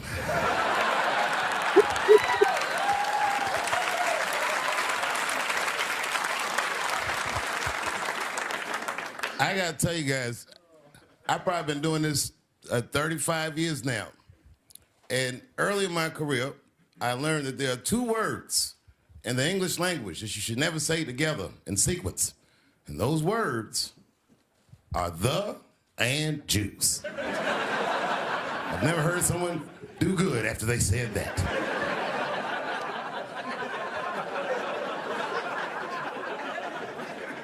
Kanye's gotten into some scrapes before. Normally when he's in trouble, I pull up immediately. But this time I was like, you know what? Let me see what's gonna happen first. I just want to see where this is all going. Can't remember how it started. Vaguely, I remember it started with a tweet, strange tweet. It was like, I'm feeling a little sleepy. I'm gonna give me some rest, but when I wake up, I'm gonna go DEFCON 3 on the Jews. And then he just went to bed. I was up all night worried. What is he gonna do to the Jews? Oh my God, I was so worried that night. Wait, let me just say this. Let me say this, y'all. Let me say this. The monologue is about 13 minutes long, a little bit over 13 minutes. And I have to say, Brother Michael B., I've listened to Dave Chappelle. He is a true master of the art of comedy. Yeah. I mean, seriously, like every joke delivered in such a way, I was dying, brother. I was dying. And this is a real situation. This is we're seeing, of course, we got Kanye, we see Kyrie Irving, the Honorable Minister Louis Farrakhan just did a major address to talk about this larger controversy. But Dave Chappelle is able to use his space and his lane that he did to speak at it in such a way that he still got across. Y'all can't talk bad about the Jews, but you can talk bad about black folk, or you can diminish the struggle of black people. There was one part, and if you haven't seen it, I'm not gonna give it away. But there was one part of it. He said, y'all know I work in Hollywood. I've been to Hollywood, and there are a lot of Jews. Right. A lot. Right. That's an observation. That's not anti-Semitism. That's an observation. That's anti-Semitism, brother. And he said,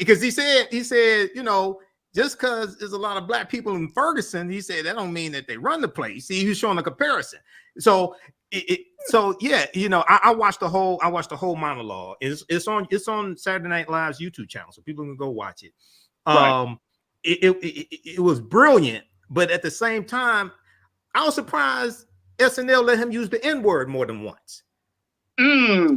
So they let him use the N-word on SNL, but you had writers, you had a few writers who boycotted and didn't want to participate on the show because Dave Chappelle was on, because I guess because of his transgender jokes, things like this. So how is it that you have a fear of saying something that's anti-Semitic, but he can use the N-word on broadcast television with impunity?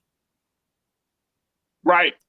See, great question. So we Great had question. different standards. The white supremacy is so real. And the irony is that like they hide behind white supremacy, but are totally embedded within white culture, you know? And so Whoopi Goldberg was literally suspended from the show that she produced. She's the producer of The View. Okay. And she made a very clear observation. There is, when you're discussing race, when you are submitting your demographics, there is no Jewish box. They check white. And because of that, she literally got suspended from her own. Well, it was something similar. She was saying that she was saying that what Hitler did to the Jews in Germany, she said it was about race. Okay. Yeah. But actually they were the Germans looked at the Jews as being an inferior race because they're European. The Jews are European also. Okay. But it wasn't the racism that we have in the US. She was looking at it through the lens of the racism in the US and not understanding that the Germans saw the Jews as being an inferior race. Okay. Not like we have racism here in the US. So she apologized. She made a mistake. She wasn't trying to hurt anybody. She's not anti-Semitic. She apologized. Of course not. Of course, her last name is Goldberg. Well, her last name could be Jackson. It's still that she wasn't trying to hurt anybody.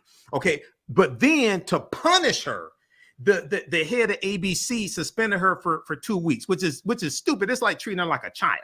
Okay. She made a mistake. But what happens is the history of the Holocaust is not taught in schools today. A lot of people don't understand the nuances, and what gets left out. There's about 50,000 Afro-Germans that were killed or were sterilized. Experiments were done on by Hitler and the Nazis as well, and that does not get talked about when we have the National Day of Remembrance of the Holocaust, January 17th, things like this. It gets totally left out. Now, the information is at the U.S. Holocaust Museum's website.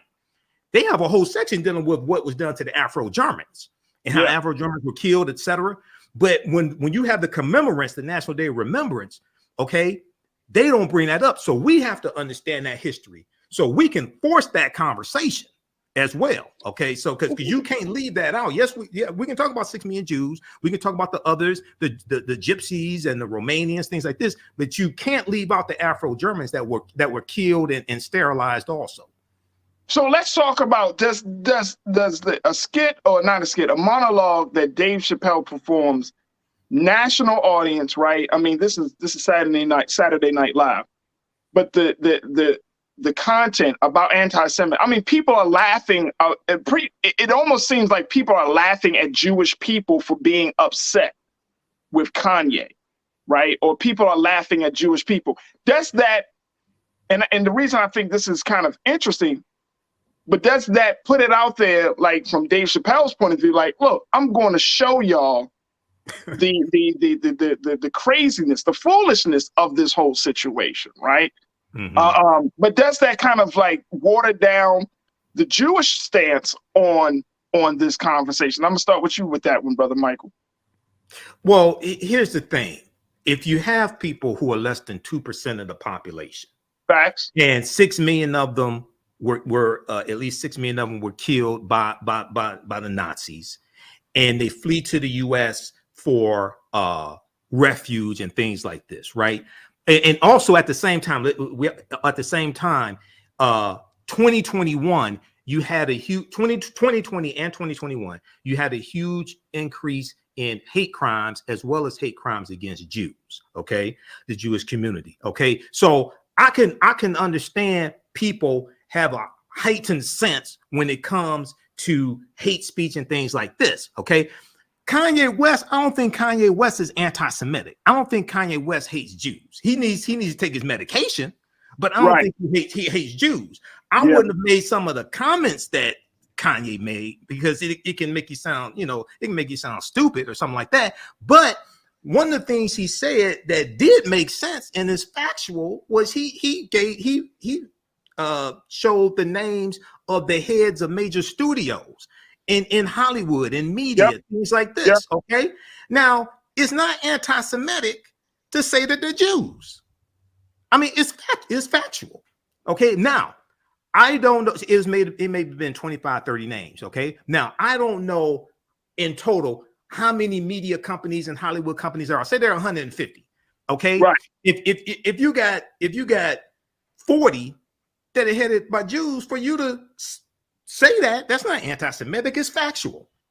Okay. So a lot of this, man, we have to really separate being anti-Semitic and being against people as opposed to just stating facts. But then at the same time, we got to say, well, wait a second, hold on.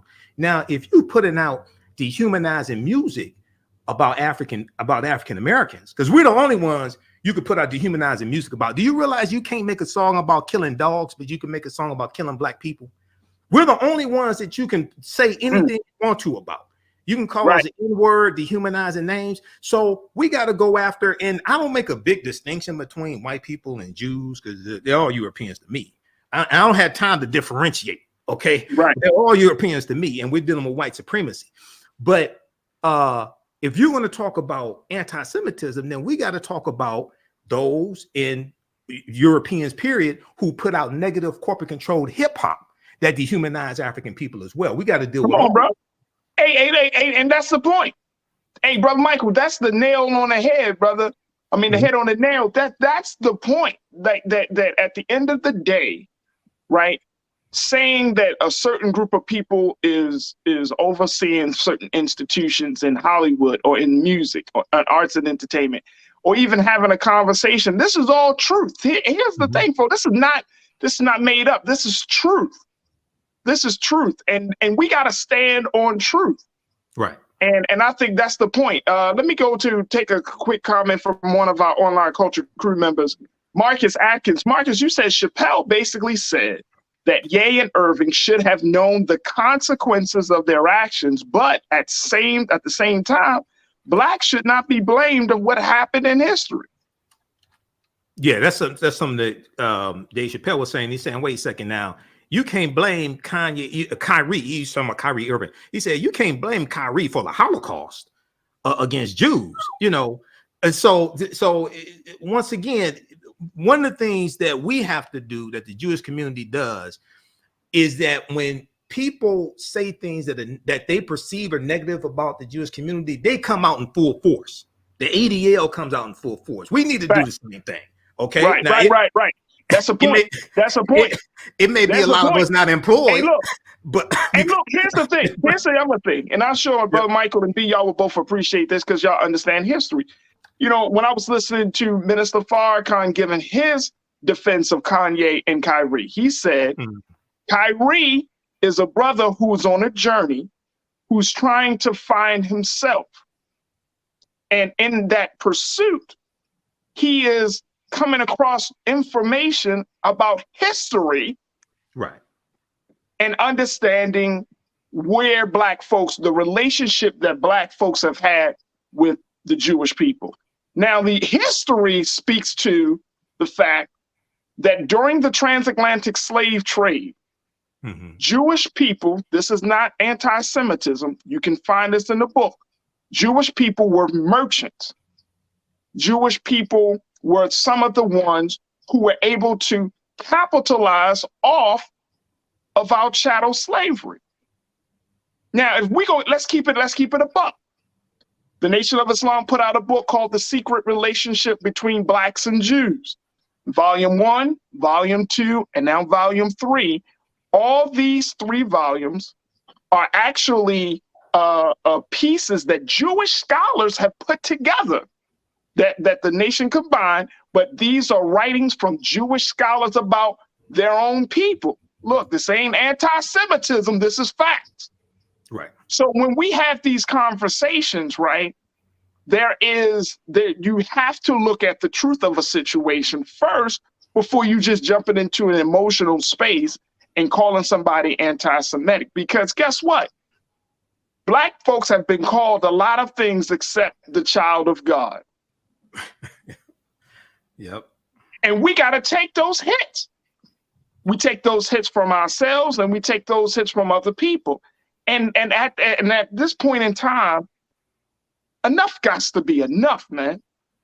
We can have a conversation. If Jewish scholars, if Jewish historians, if Jewish people were to sit down with a Michael Imhotep, Dr. Carr, and other Black scholars and look at the history, sit down with, Black religious leaders and look at the history. Come on, man. Then the relationship will improve. Though. Go ahead, the issue for Raji is that Black academics are literally akin to like the Hutu, Tutsi whole like ethnic cleansing. That's literally what Black academics do. They pit one Negro against the other, and it's like, you're a bad Negro. Oh no, you're a bad Negro. You need to be like this good Negro. And that process in public within our academic exchange is so polarizing. It's so wet.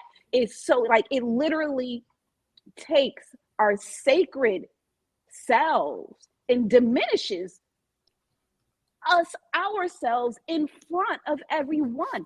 And so, like this process that we have in debating the worth of Kanye West, in debating the worth of Kyrie, when someone says something out of their mouth, like that's the process that should be curtailed, like should end with Black people. Like we need to stop centering the white supremacist narrative and literally understand how most of us are spitting that same shit at each other all the time, with coded in respectability politics. And so until we're able to disassociate from that and see the human perspective, the human spectrum of us, because we are not a monolith and we're also not just Democrat, Republican. Like we are vast, and it is okay to disagree.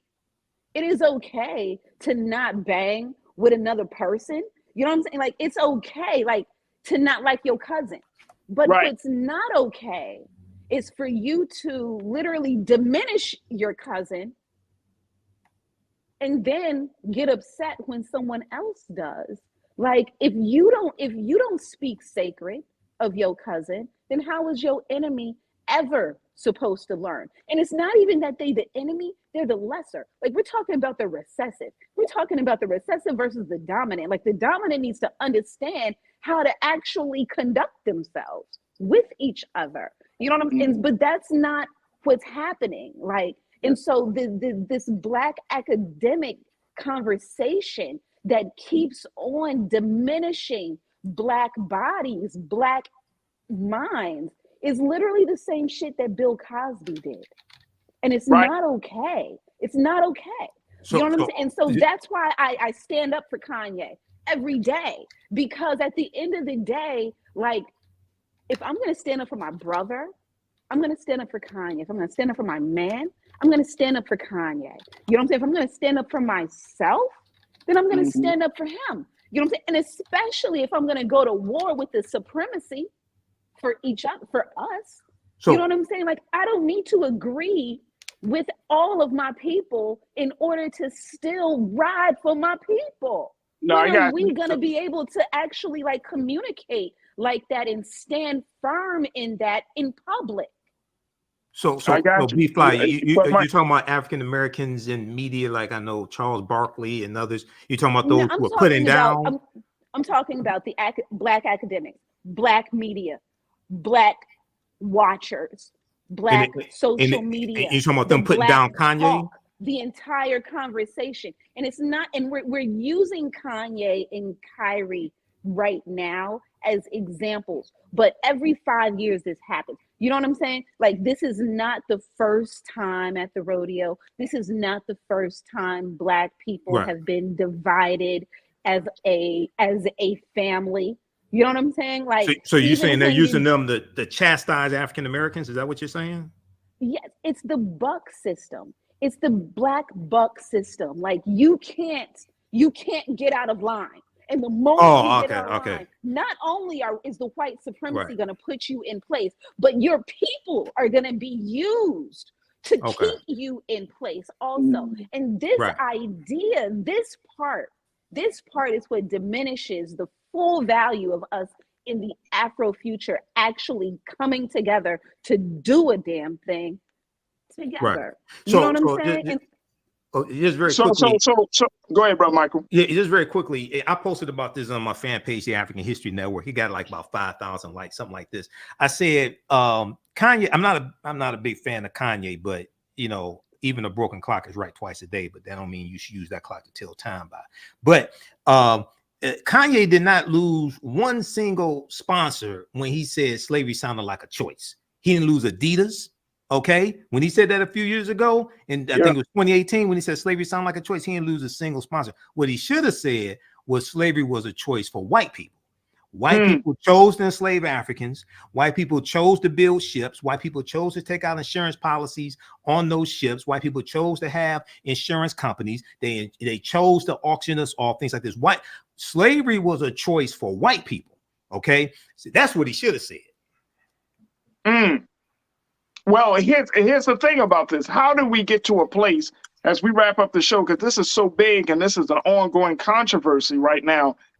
Kyrie Irving, of course, he was given a number of steps that he has to take or he has to do in order to get in the good graces of the Brooklyn Nets.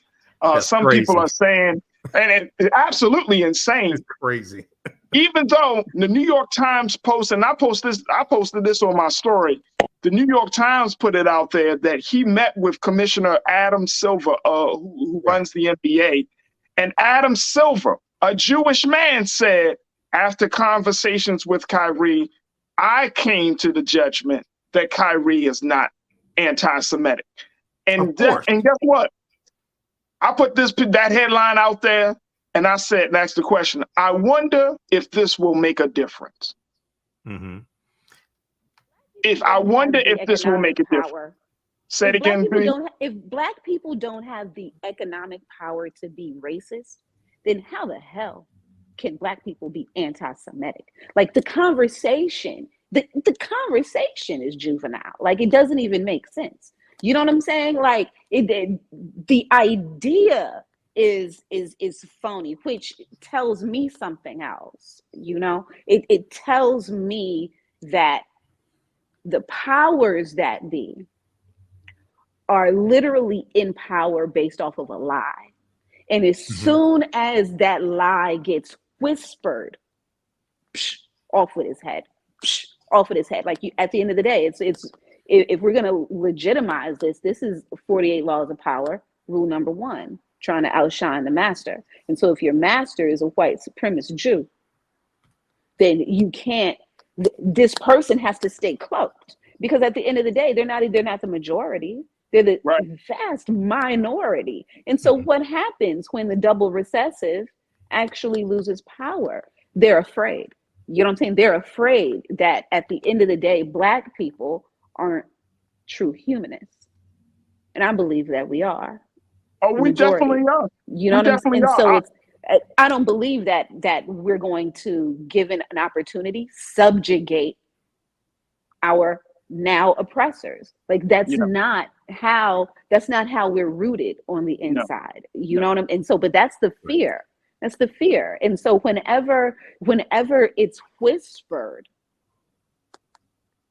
off with the head. And so, but you can only get your head cut off when you're literally still in bed with the enemy. And so that's why the power is on our own platforms, our own .com, our own stratosphere. You know, like, we can actually do it. The moment we divest from SNL and actually allow other people to subscribe to DaveChappelle.com, that's come through. You know what I'm saying? Like, I would do that. And so it's like, but we're not given that opportunity because most of our leaders are literally sucking on the tit of the oppressors still in order to reach their own economic goals. Right. That's why that's why our major organizations can't be funded by corporate America. And I do understand we spend money with corporate America. If maybe you can get some money that don't have strings attached to it, okay. But if the strings attached to it, you can't do that, because when it comes time, see, this is why one of the mistakes that we made was not having economic boycotts against these corporations that finance Republicans that voted against the John Lewis Voting Rights Act. If there was about 150 corporations that signed on to a bill. It was in, I think, July 2021. They signed on to a letter stating their support for the John Lewis Voting Rights Act, right? But their support stopped there. We should have taken the top 3 or 4 corporations and put economic pressure on them to tell the Republicans that you help finance to vote for the bill. Otherwise, you're going to remove economic support from them. April 3rd, 1968, Dr. King said we have to redistribute the pain through targeted, sustained economic withdrawal strategies. We didn't do that, okay? And a lot of these, civil rights organizations, things like this, they get funding from these corporations, so they can't turn around and bite the hand that feeds them.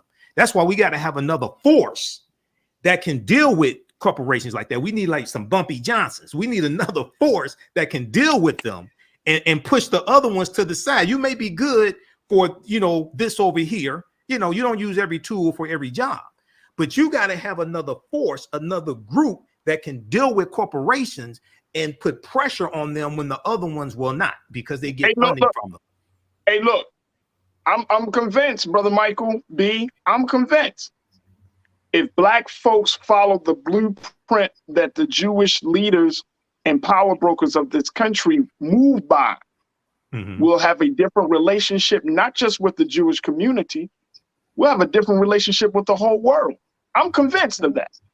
Right. You know what I'm saying? You said it at the beginning of your remarks, Brother Michael. You got organizations like the Anti-Defamation League. You got organizations that others, when they hear something, they come right out at it. When Black folks hear something, we go into debate. Well, brother, this is why we go into debate, and then guess what? All that infighting, we can't even come out the room, because we can go in. Okay, let's debate whether we should say something or not. But we go into a debate, and we go in the back room, and then when we come out, we ain't even. And next thing you know, I'll leave it right here. This is why I came out so hard. This is why I came out so hard against the song WAP by Cardi B featuring Megan Thee Stallion, because a white corporation named Atlantic Records financed that and financed the video, and they were only Negroes would do something like that. They would never have a top white female artist has sexually explicit lyrics like that, and then the bass line repeats the phrase "there's some whores in this house" about 79 times. Okay, no other ethnic group would tolerate something like that except us. And then it wins an American Music Award, and the Grammy becomes Song of the Year. That was a terrible year if your top song was WAP. Okay. And it's not. No, let me leave it right there. Okay, let's just leave it right there. Let's leave it right there. Look, I gotta jump off.